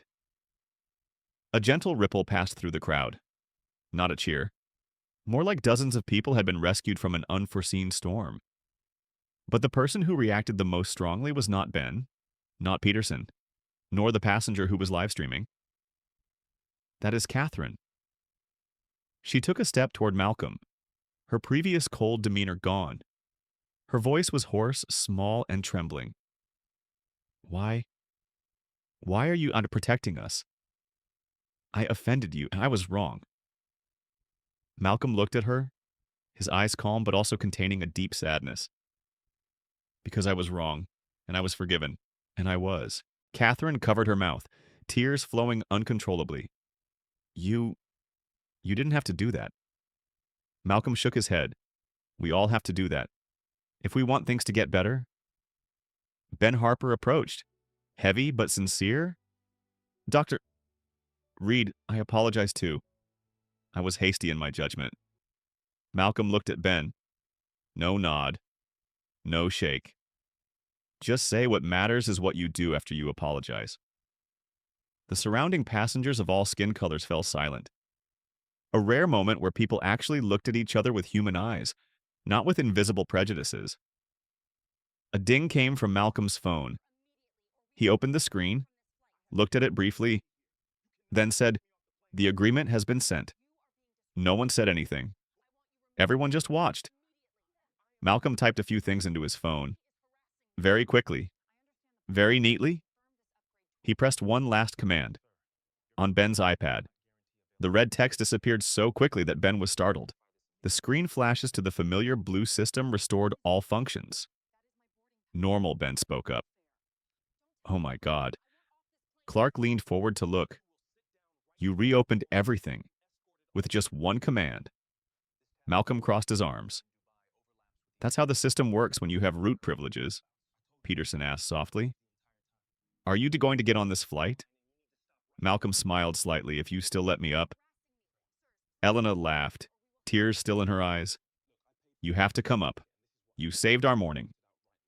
No one objected. Catherine stepped forward, taking Malcolm's boarding pass as if it were the most important document in her life. She reaffixed the first-class sticker, triple-checking everything. Then she handed it back to Malcolm with both hands, bowing deeply. Welcome aboard, Dr. Reid. There was a burst of applause, not loud, not boisterous, but so genuine that Malcolm had to take a deep breath to steady himself. He just nodded. Not in thanks, not in pride, just in acknowledgement. As he walked toward the gate, the crowd automatically parted into a clearing, not out of fear, but out of respect. Elena walked past and whispered, He is not just a passenger. He is the change that many people need to see. Malcolm replied softly, I'm just someone who's tired of being silent for too long. He finished speaking and walked through the ticket gate. On the live stream, people kept commenting, This is history. He changed the whole system. Respect. Finally, someone said, Enough. But Malcolm didn't look at any screen. He just walked on, carrying a mixture of relief and contemplation. He knew it wasn't over. But at least today, he took another step, and hundreds of people saw it. Dr. Malcolm Reid walked through the ticket gate in a rare silence. No one pushed, no one judged, no one looked at him suspiciously. Everyone made way, as if each person were aware that they had just witnessed an event much larger than they had imagined. Catherine Doyle stood behind the counter, watching Malcolm until he disappeared through the doors leading to the jetway. Her face was still wet with tears, but for the first time since the morning, her eyes were not defensive or arrogant, only thoughtful, the thoughtfulness of someone forced to examine themselves after touching a borderline. Ben Harper sighed, his hands against the cold metal of the table. It took him several minutes to steady himself, as if every nerve in his body had been running on fumes. Peterson and Clark stood back in the corner, exchanging brief glances that were more thoughtful than shocked. Elena Rivera turned to the Hispanic man's live stream, replaying the end. She couldn't believe what had just happened before her eyes. A man standing there not shouting, not angry, not using his first-class seat as a symbol, but using his dignity to stop an entire system that operated on indifference. But in the plane cabin, Malcolm felt his heart pounding harder than ever. He wasn't shaking, but there was an undercurrent rising deep in his chest. Not because he was afraid of what was to come, but because he knew that people never truly escape old wounds. They just lie dormant under the surface, waiting to be touched. Stepping into first class, Malcolm put his backpack on seat 2A and sat down without saying a word. The cabin wasn't crowded. A few passengers were still boarding, but no one approached him. Not because they were avoiding him, but because they were respectful. Everyone felt he needed a few minutes to himself. He leaned back in his chair and closed his eyes. And then, like the first-class space transformed into something else. A memory flashed through with clarity, as if captured by a sharp zoom lens. A public pool in suburban Louisiana when Malcolm was 10. The smell of chlorine. The sound of water lapping against the pool walls. White kids laughing on the blue slide. A small Malcolm stood by the fence, towel draped over his shoulder, eyes full of excitement. You have to pay your fees, his mother Lorraine Reid said gently, handing the monthly bill to him. Malcolm ran to the gate and handed the bill to the pool manager. A tall, pot-bellied man squinted at him. He scanned Malcolm from head to toe as if examining an unfamiliar object. You can't come in here, said the manager. Malcolm was stunned. But I already paid the fee. The man shook his head. New rule, kids like you are not allowed in the pool. Go somewhere else. The way he said the words kids made Malcolm's heart clench. He asked softly, What? Did I do wrong? The manager didn't reply. He just posted a note on the bulletin board. Restricted access members. Only. Malcolm stood still for a long time. The laughter in the pool was muffled through the thick glass. He didn't cry at that moment. He just took a few steps back, then turned away. But his heart, from that moment on, learned to be silent in the face of sadness. Dr. Reid. A soft voice pulled Malcolm back to reality.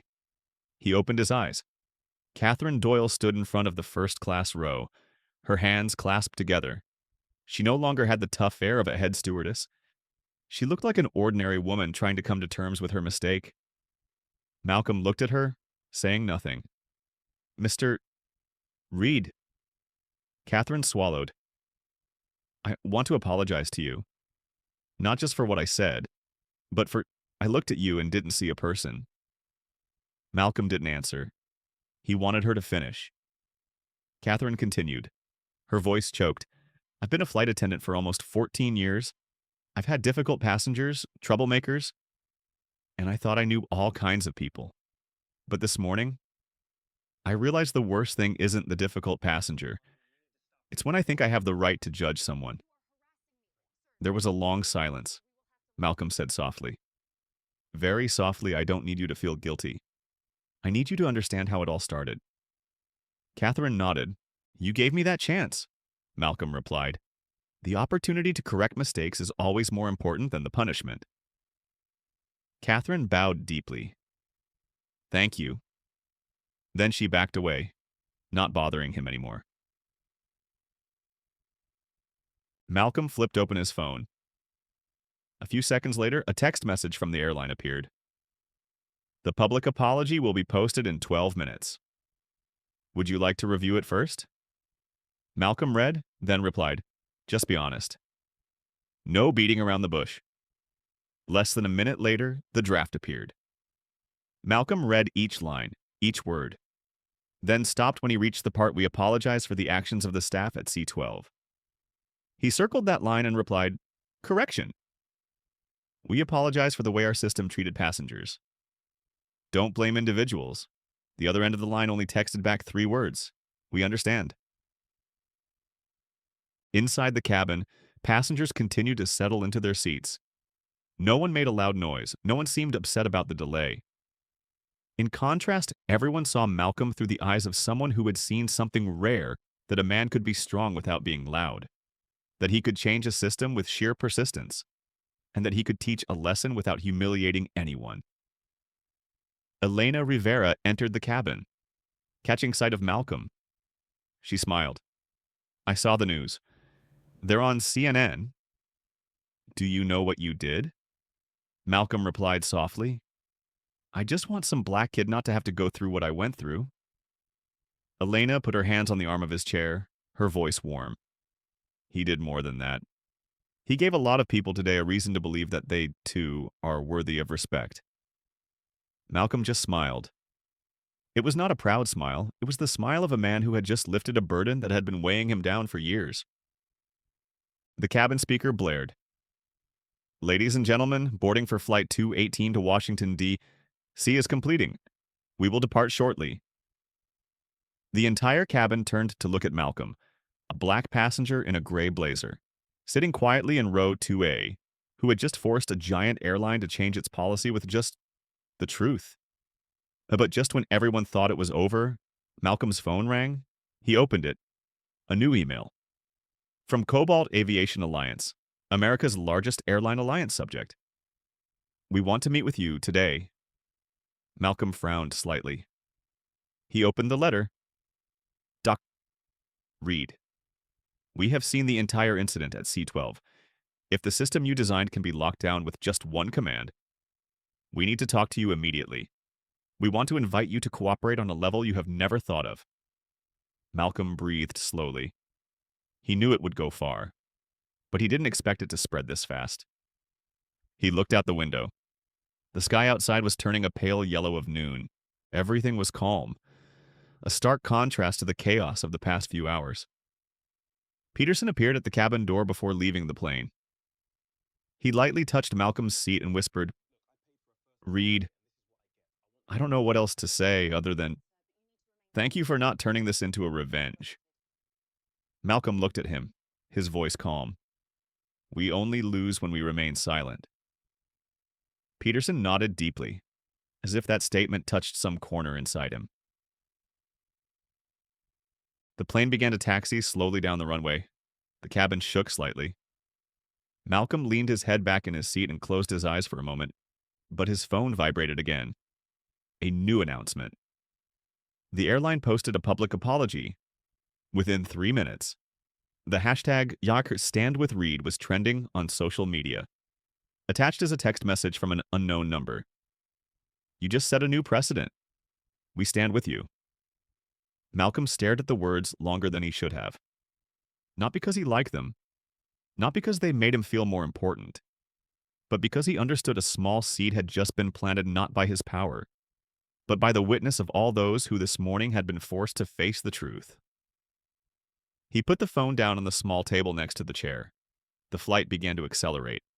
The sound of wind whistling outside the fuselage gradually grew louder, and just as the plane's wheels left the ground, Malcolm whispered very softly, just loud enough for himself to hear, "Hopefully, what happened today won't happen to anyone again." When the plane touched down on the runway in Washington, D.C., Malcolm still had his eyes closed. To anyone who looked at him, he might have thought he was sleeping. But in fact, his mind was a constant stream of thoughts. Images of that morning at C12 Catherine's face, Peterson's gaze, the murmur of the crowd, and the moment he pressed the unlock button kept coming back to him. There are some days no one is prepared for, Malcolm thought, and there are days that force people to face the truth they have avoided all their lives. "Welcome to Washington, D.C., the flight attendant announced over the loudspeaker, her voice even and light as flowing water. "Local time is 12:17 p.m. Malcolm opened his eyes. Outside, the midday sun slanted down onto the endless runway. Everything was bright, clear, and so real that nothing could hide it. He felt a familiar feeling in his heart, the feeling of someone about to enter a new battle. Elena Rivera, sitting in the back row, spoke softly as passengers stood up to get their belongings. "Mr. Reid, I hope you know you changed a lot of people today." Malcolm turned back, nodding with a small smile. "Thank you." Elena looked at him for another second, her eyes warm and filled with hope. The kind of hope of people who have been on the sidelines but still believe the world can be better. As Malcolm picked up his backpack and stepped off the plane, a few passengers stepped aside, leaving a natural path as if they were paying him an unconscious respect. No one spoke loudly, no one clapped like in the movies. But that silence, that willing silence, it was the clearest acknowledgement. In the arrivals hall, Malcolm's phone buzzed. A text from his assistant. "I have a meeting with Cobalt Aviation Alliance at 1:30 p.m. A text from another CEO. "They're trying to lure you over to their side. Be careful." A text from his ex-wife. "I saw the news. Malcolm, stay safe." The message softened Malcolm's heart. Not because of the old love, but because she was the only one who had ever seen through the wounds he had hidden so well. He put the phone away and walked quickly toward the door. The Cobalt driver was already standing there with a sign, "Dr. Malcolm Reid, reserved pickup." Malcolm nodded and got into the car. The car drove through the familiar streets of Washington, D.C., the gray granite buildings, the towering white columns, the hurried pedestrians. All reminded Malcolm of the time he lived here when he first started his career. He was 27 years old, full of energy, believing that technology could change the world. But the deeper he delved into the aviation industry, the more painfully clear he became, technology changes rapidly, while human biases change painfully slowly. The car stopped in front of a luxurious high-rise building of the Cobalt Aviation Alliance. The glass reflected the vast sky. The revolving door creaked softly. Inside was a cool, museum-like lobby. The woman in the gray suit came out to greet him. "Welcome, Dr. Reid," she said, holding out her hand. I'm Amanda Rhodes. I'll show you to the conference room. Her tone was professional, but Malcolm saw admiration in her eyes. The story at C12 was more widespread than he had thought. The elevator took them to the 41st floor. When the doors opened, Malcolm saw three people waiting: the president of Cobalt, the chief strategy officer, and the communications director for the entire alliance. Everyone stood up when he entered. Dr. Reid, the chairman said first, shaking his hand with both hands, a sign of respect. We have seen all that happened in New York this morning. The communications director added, and you know, that clip reached tens of millions of people in just a few hours. Malcolm pulled out a chair and sat down, straight-backed but comfortable. So, he said softly, what do you want from me? The president leaned his hands on the glass table. I want to understand one thing. Why would someone with the power to shut down the entire booking system, a system that is vital to the airline industry, choose not to destroy us, but instead ask for three very humane things? Malcolm looked him straight in the eye, no deflection, no pretense. Oh, just the truth. Because I was once the one wronged, and I know the price of silence. In the conference room, no one moved, no one tapped a pen, no one cleared their throat. Malcolm continued, his voice even and slow. When I was 10 years old, someone told me I couldn't go into the pool because of the color of my skin. They said it was the rules. I left quietly. I don't want any child to grow up with that pain. The chairman nodded slightly. He understood. There were things only experienced people could say in such a calm voice. The strategy director interjected, Dr. Reid, I have to ask. This morning when you locked the system, do you think you went too far? Malcolm did not think long. I don't think I'll ever hear anyone apologize if I don't force them to stop. This system, this industry doesn't listen to nice words. But it does listen when things stop working. Another silence lasted for a few seconds. Not of discomfort, but of acknowledgement. Finally, Chairman Cobalt said we want you to cooperate at a higher level. Not just patching the system, not just managing it, but redesigning the entire operating mechanism so that incidents like this morning, there is no room for them to happen. Malcolm raised his eyebrows slightly. I am not from Cobalt, he reminded softly. You don't have to be, the chairman replied. We want you to be a senior advisor to the entire alliance. Globally. All member carriers. The communications director pushed a stack of documents over. He has influence, he has expertise, and most importantly, he has credibility that society trusts. Malcolm did not rush to open the document. He asked, and in return, yeah, what do you want? The president looked at him, not avoiding. We want trust. The incident at C12 has shaken it too much. We want the person who made the change this morning to continue to lead it. Malcolm breathed slowly. He could feel his breath getting a little heavier, not from stress, but from the realization that opportunities don't come to us for pride. They come to us for responsibility. He looked down at the table. His eyes caught his own reflection, and suddenly another memory popped up. Malcolm was 18 years old, a high school gymnasium. Little Malcolm was standing in front of the coach, who said to him, Reid, you play well, but the team needs someone who can lead rather than attract attention. Malcolm remembers asking, what did I do wrong to attract attention? The coach smiled lightly. It's not your fault. But sometimes people are uncomfortable with a boy like you. Standing out. The pain remained. It didn't go away. It just grew with him. Malcolm looked up. I will help, he said slowly. But in my way? The chairman raised his eyebrows slightly. Your way. Malcolm nodded. I don't want to be just a system fixer. I want to be a mind changer. I want to build a new set of standards for the airline industry in terms of fair treatment, information security, and social responsibility. In the conference room, everyone was serious. No one said the idea was too big. No one seemed concerned. They had seen enough this morning to know Malcolm was not a man who talked big. He was a man who did things right. The strategy director calmly asked, and what do you want to start with? Malcolm said very firmly, I want to start with the real story. No embellishment, no excuses. From employees, from passengers, from anyone who has been hurt by the invisible discrimination in this industry. The room was silent. Malcolm continued, I want old wounds, not just mine, to be spoken about so they can be healed. The chairman leaned back in his chair and sighed as if he had just let go of a burden. Dr. Reid. He is more than just a systems expert. He is what the aviation industry has needed for the last 20 years. The meeting lasted almost an hour.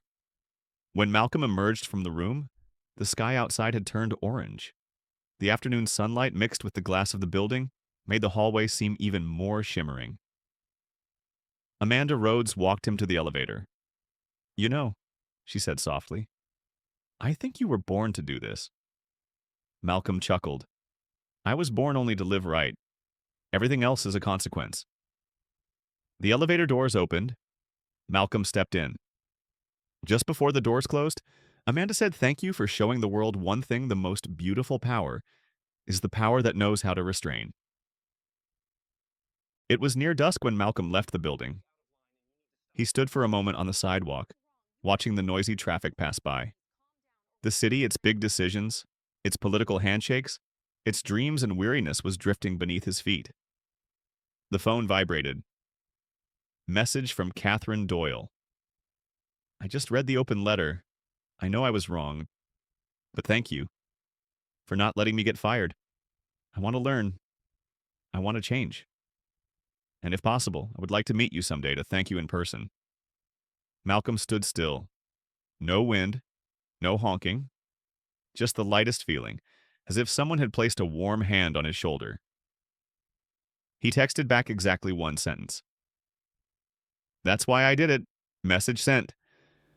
Malcolm put the phone away and looked up at the darkening sky. He knew he was only in the middle of the story. Not the end, not victory, but for him. Just having one more person who dared to face herself like Catherine did, that was enough for him to move on. Tomorrow was going to be another long day. A day filled with meetings, countless emails, tough questions, and responsibilities he never thought he would have. But today, as Malcolm got into the taxi back to the hotel, he allowed himself only one thought. If a wound can become a guiding light for others, it is never meaningless. That evening, Washington, D.C., it was bathed in a soft yellow light, giving the cobblestone streets an indescribable peace. But in Dr. Malcolm Reid's mind, there was no peace at all. He sat alone in his 17th floor hotel room, looking down at the slow-moving traffic on Pennsylvania Avenue. His hand rested on a glass of ice water for so long that the ice had almost melted. A new email notification popped up. Malcolm didn't open it right away. He knew none of the messages had been normal, but he opened them anyway. United States Congress request for immediate attendance. Subject: National Airline Infrastructure and Systemic Bias Hearing. Malcolm closed his eyes. Congress. The last thing he thought he would ever do in his life had happened when he wanted to be quiet. The morning at C12 had caused a media frenzy. The afternoon at Cobalt had shaken the airline industry. And now, Congress wanted to see him. Part of him wanted to refuse, not out of fear, but because he knew he would be thrust into an unequal fight, where politics and power mixed with public opinion in unpredictable ways. But deep down, he knew he couldn't avoid it. Because if you don't speak the truth, who else will skeet personally? Malcolm stood up and walked to the window. He pressed his hand against the cold glass. His blurry reflection appeared older, heavier than he had been a few years ago. There was a soft knock on the door. Malcolm turned. He hadn't expected anyone, but when he opened the door, he saw a familiar face standing there. Catherine Doyle. She wore a gray winter coat. Her face looked like it had been crying, but it was clean and tidy. Standing in the yellow light of the hallway, her small figure made her look almost like a different person than she had this morning. Mr. Reid, may I speak to you for a few minutes? Malcolm looked a little surprised, but he stepped aside, motioning for her to enter. Catherine stood at the window, looking down at DC. She took a deep breath, the inhale of someone forced to face herself. I read the apology letter, she said hoarsely. Then I read the thousands of comments. Some defended me and some cursed me. But what hurt me the most were the comments that said I had broken the trust that some passengers had spent their entire lives building. She turned back, looking at Malcolm with red but brave eyes. Do you ever feel like you don't deserve to make things right? Malcolm sat down slowly, resting his hands on his knees, his voice softer than usual. Of course, I think anyone who has done wrong has that feeling. But whether it is deserved or not is not as important as whether you dare to face it or not. Catherine bowed her head. You know what broke me the most? She shook her head and answered herself. I realized this morning that I had become the exact type of person I hated the most when I was young. Malcolm looked at her. He didn't evaluate. He didn't judge. He just waited for her to continue. Catherine said, her voice trembling as if each word brought a small pain. When I was 12, I was refused service in a restaurant because my mother was in rags after her shift. The waiter said the same thing I said to you this morning. People like you shouldn't be in here. I swore I would never do the same. She laughed, a bitter laugh. And this morning, I broke my oath. With my eyes and my voice, I repeated what hurt me the most. Malcolm sat still. He suddenly saw that she was more than just the wrong person. She was a wounded person, and that wound had made her the very thing she hated. He said softly, Catherine, sometimes old wounds make us react without realizing it. The important thing is that from today you know you don't want to do that anymore. Catherine wiped her eyes. I don't expect you to forgive me right away. I just want you to know that I will learn, I will change, and I will take responsibility. Malcolm nodded. That's the right way. You don't have to be perfect. Just be honest. Catherine stood up. Thank you for giving me the opportunity. She bowed deeply, then walked out of the room. As the door closed, Malcolm took a deep breath. He hadn't expected her to come, and he hadn't expected to feel so relieved. Just a few minutes later, Malcolm's phone rang again, a message from his assistant. The hearing is tomorrow. The Senate wants you to present your case. Malcolm sat down on the bed, his whole body tensed slightly. He has spoken at international conferences. He has stood in front of hundreds of engineers. He has presented on complex security systems. But speaking before Congress about discrimination is another matter entirely. He looked at his hands. They were shaking slightly. He wondered, what was he afraid of? Afraid of being misunderstood. Afraid of being used as a political tool. Afraid that people will think he is overreacting.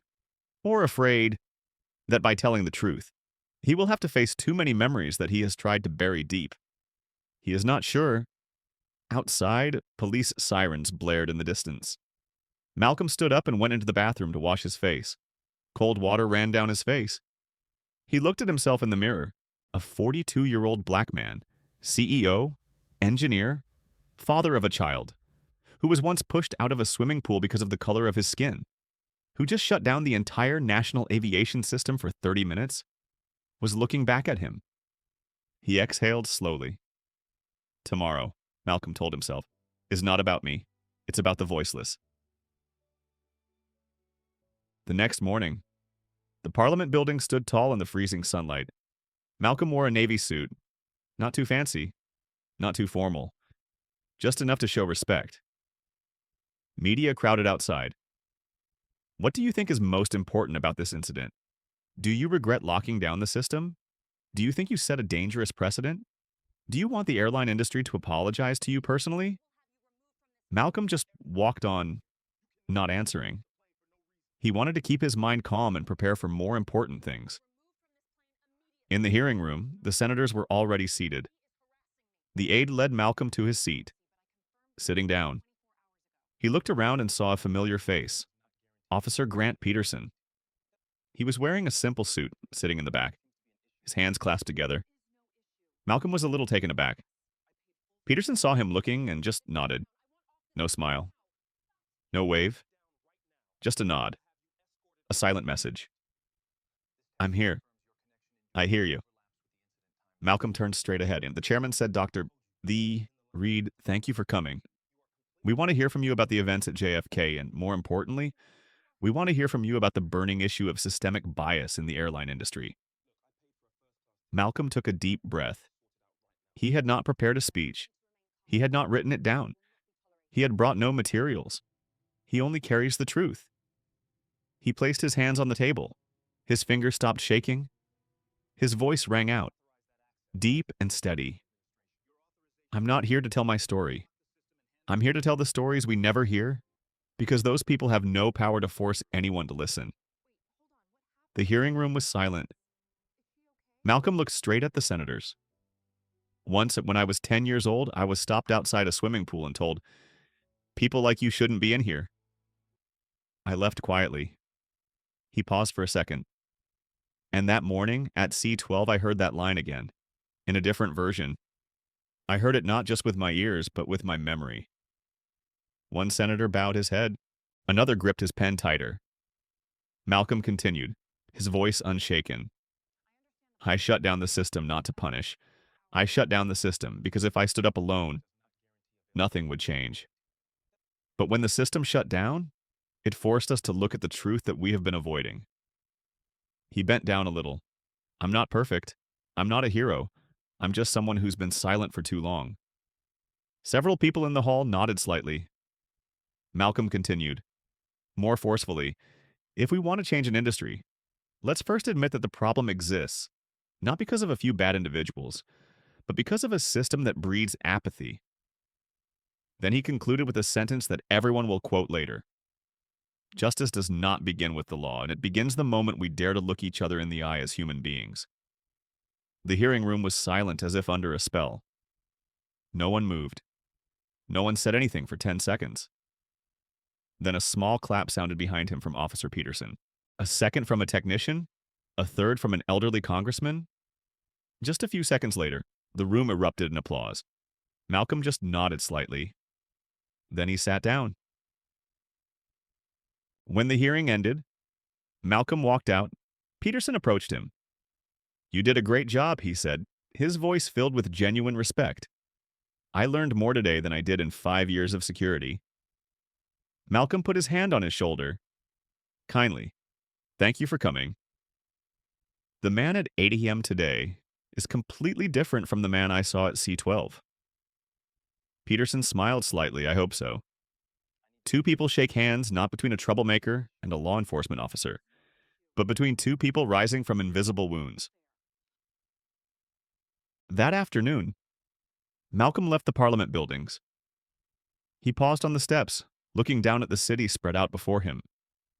He felt something different, not from the outside world, from within himself. The old wound is still there, but for the first time in years, it doesn't hurt like it used to. The afternoon after the congressional hearings, Malcolm stepped out of the Capitol building into the cold sunlight. But before him was a different scene than the morning, not a few scattered reporters, but a sea of people. Cameras, banners, slogans. On the plaques were words he never expected would be attached to his name. Justice takes flight. We stand with Malcolm Reid. Humanity first, system later. Malcolm stood still for a few seconds. He was not used to honors, even less used to being a symbol. A journalist approached Dr. Reid. Just one question. Do you think what you said this morning could be the catalyst for a national movement? Malcolm smiled tiredly. I just want people to be treated right. And he walked away. The crowd parted. Not because they were afraid, but because they respected his space. It made Malcolm feel a little lump in his throat. Respect, such a simple thing, was something he rarely received where it was most needed. Meanwhile, at Airline's internal headquarters in New York, Catherine Doyle was sitting in a closed conference room. In front of her were 3 people, head of human resources, a senior supervisor, and representatives of the Aviation Ethics Committee. The air was heavy as if weighed down by unspoken words. The supervisor began. Catherine, You know why you are here today? Catherine nodded. Her voice was hoarse but no longer trembling. For misconduct in violation of service standards. The HR manager looked at her for a long time. We reviewed the cameras. We also reviewed Dr. Reid's testimony, and we compared the statements of all the passengers in cabin C12. Catherine did not avoid its gaze. She took a deep breath and spoke, honestly. I have no more excuses. I hurt people. I let unconscious bias guide my actions. And I accept any form of discipline. The committee representative twirled the pen between his fingers. He spoke slowly, softly, but sharply as a knife. You know what surprised us the most. Catherine. She looked up slightly. It was Dr. Reid, who offered to keep you on the company. Catherine could hardly believe her ears. He offered to keep me. The HR manager nodded. That's right.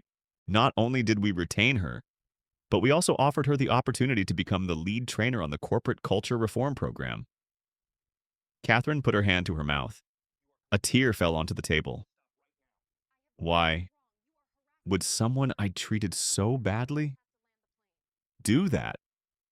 No one answered, because Catherine was the one who had to find that answer for herself. The silence stretched, a silence that made one look deep into oneself. Finally, Sigrid, the committee representative, spoke.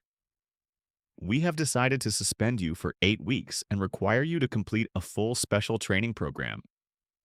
After that, if you pass the requirements, you will return to your new role. Catherine bowed her head deeply. Thank you, guys. Thank you for not leaving me alone.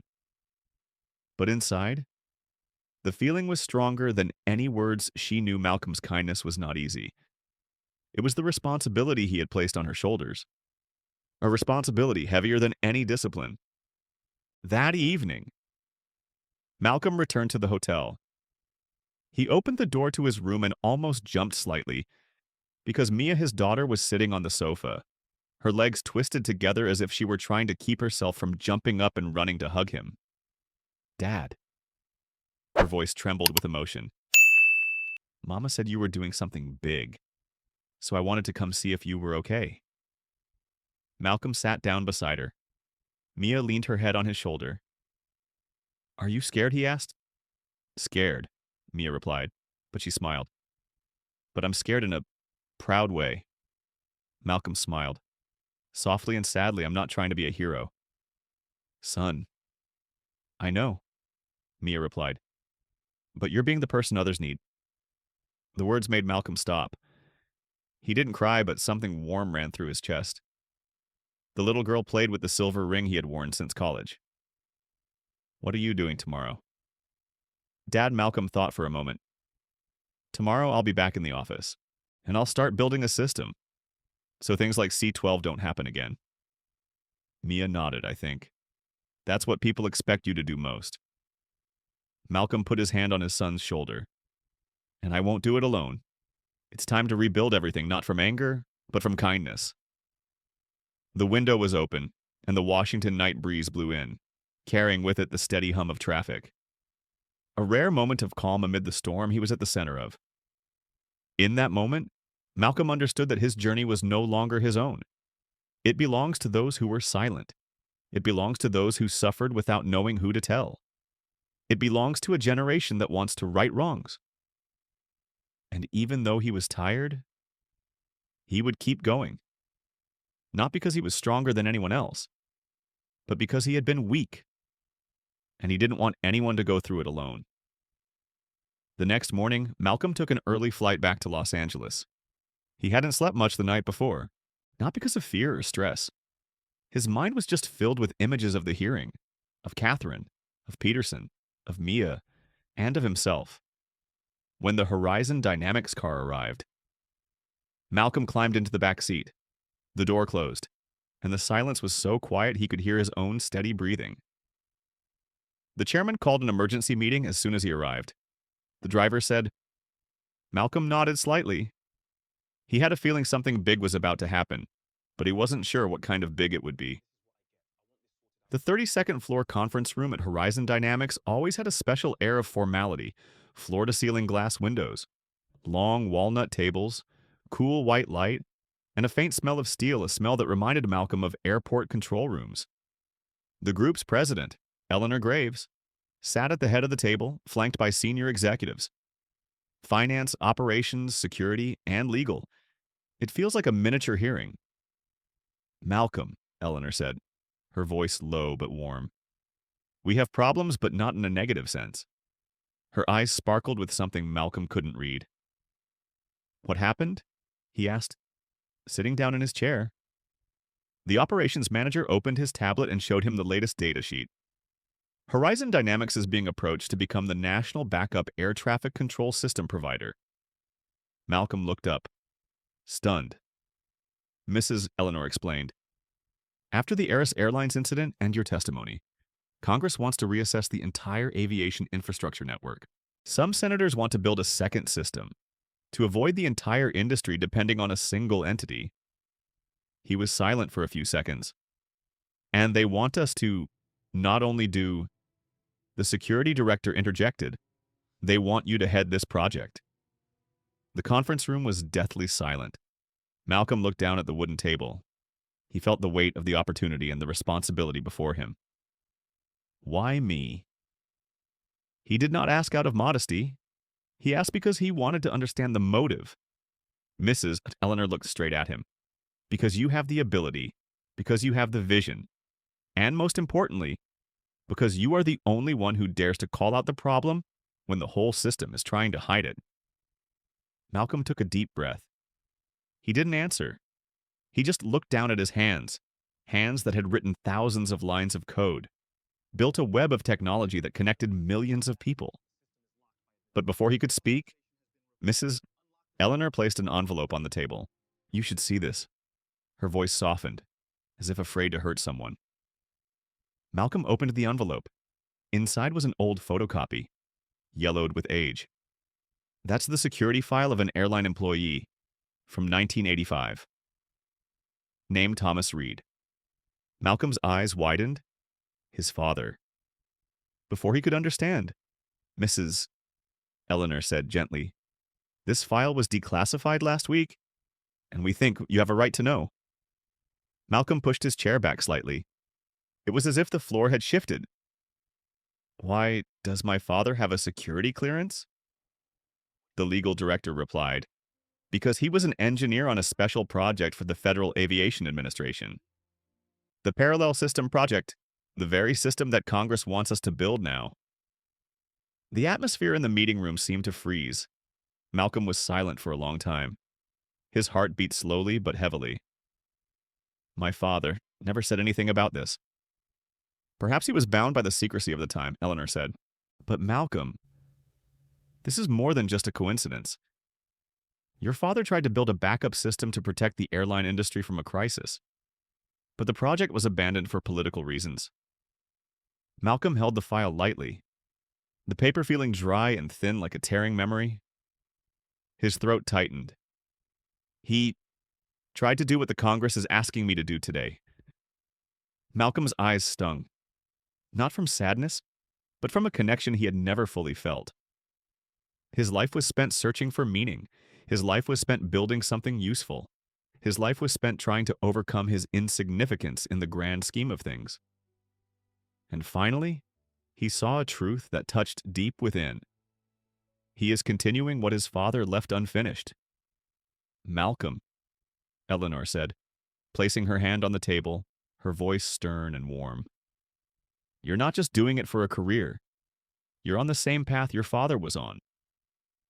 A cold wind blew through the crack in the door. Malcolm closed his eyes for a second. When he opened it, he felt his heart was clearer. Okay, he said, his voice low and steady. I'll take the project. And he said nothing more. But in his heart he continued another word. And I will finish what you started. That afternoon, as Malcolm walked down the hall to leave the building, his phone rang. Message from an unknown number. If you want to understand why your father's project was stopped, meet me. 9 p.m. Pier 42. Malcolm stood still. A light breeze blew through the trees outside the window. He knew this is not a technical matter. This is not a political matter. This is not a media matter. This is a story between two generations, father and son. The piece he never knew he was missing. And tonight, he would face it. Pier 42 is a cold blue at night. The sea lapped gently against the shore like a steady sigh of the city, and the ocean breeze carried a salty, metallic smell from abandoned crane towers. Doc. Malcolm Reid stopped under the dim yellow light of an old lamppost. The area had once been a bustling dock, but now there were only abandoned warehouses, rotting wooden floors, and the rustle of passing seabirds. He arrived 10 minutes earlier than the appointed time. The room was so quiet that he could hear his footsteps echoing on the wooden floor. Then a deep, slightly hoarse voice spoke from behind. "You're punctual." Just like him. Malcolm turned back. A man stood in the shadows, tall and lean but steady. His hair was more than half gray, and he wore a thick olive-colored coat. He stepped out of the darkness. It was James Holloway, former deputy director of the Civil Aviation Authority from 1980-1990. A name he had heard his father mention. Just once. When Malcolm was a child. "You knew my father?" Malcolm asked, his voice a little hoarse from the sea breeze. James nodded. "Not just know. I used to work under him." Malcolm's heart skipped a beat. He had never heard his father spoken of with such reverence. "What did you want to see me about?" Malcolm asked. James reached into his pocket and pulled out a thin metal box. He handed it to Malcolm. "In here is the remains of the parallel project. The project your father spent the last 3 years of his career building." Malcolm opened the box. Inside was an old USB stick, the metal slot lightly rusted, and a thin document wrapped in plastic to keep out moisture. He turned the first page. Parallel Systems, Theory and Technical Foundations. Author Thomas Reid. Malcolm's hands trembled. It was just the wind, he told himself. But he knew. It wasn't the wind. James looked straight at Malcolm. "There's a reason your father's project was stopped." Malcolm squeezed the file gently. "Political reasons, I hear?" James shook his head. It wasn't just politics. He was stopped because he touched on an issue that no one wanted to acknowledge at the time. Malcolm waited. The air was thick, as if every word he was about to utter touched something sacred. James said slowly. His father had warned that the airline system operated on an invisible structure of prejudice, that the experiences of passengers of color, especially black men, were being overlooked and treated differently. Malcolm took a half step back. "Your father, fought the same problem as you." 30 years ago, James continued. He didn't want to just build a technical backup system. He wanted to build an ethical backup system, a structure that would force the industry to confront its failures, rather than hiding them behind pretty reports. A strong wind blew through Pier 42, causing the document to flutter in Malcolm's hand. He asked, why was the project stopped? James looked out into the distance, where the city lights twinkled. Because the leadership at the time was afraid of the truth, afraid that confronting systemic bias would rock the industry. They told your father he was too sensitive, that he was politicizing technology. They shut down the project, and just a year later, your father left the industry. Malcolm bit his lower lip. An old pain rose up like rusted metal against skin. When I was little, I remember he would come home very tired every day. I think it was because of the engineering work. Malcolm sighed. Now I understand. You are fighting a battle with no one standing next to you. James nodded. His eyes were warm but sad. But it's different now. You're not alone.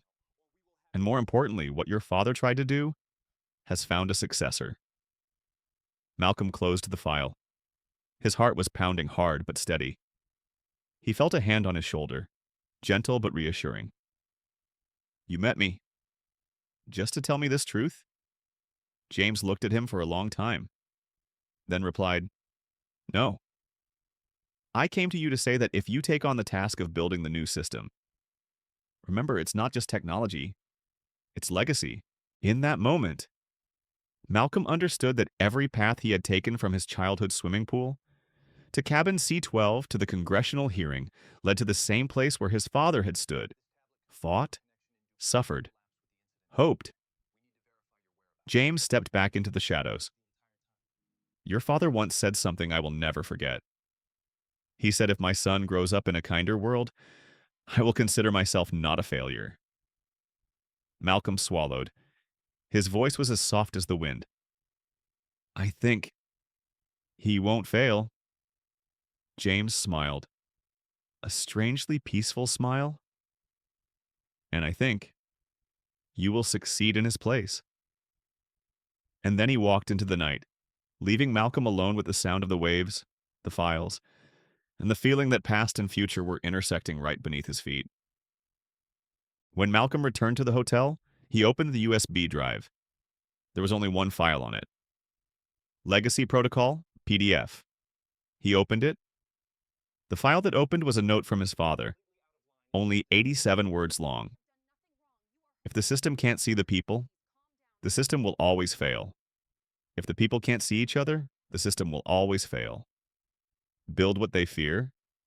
Fix what they think can't be fixed. And if one day my son reads this, know that I believe in you, wherever you stand in this big sky. Malcolm closed his laptop. He didn't cry. But a hot drop fell onto the table, mingling with the soft yellow light of the desk lamp. The next morning, Malcolm walked into the Horizon Dynamics office, carrying a file, a USB drive, and new determination. When the board of directors asked, "Are you ready to start?" Malcolm smiled, placing his father's documents on the table. Ready? And this time, we're going to get it done. 1 month later, the new system led by Malcolm was announced. It was called Reid Parallel Network in honor of 2 generations carrying the same dream. On national television, the presenter said this is not just a technological breakthrough. It is a lesson that sometimes justice does not come from shouting, but from those calm enough to stand firm. Elsewhere, Catherine Doyle was giving a lecture during a new employee training session.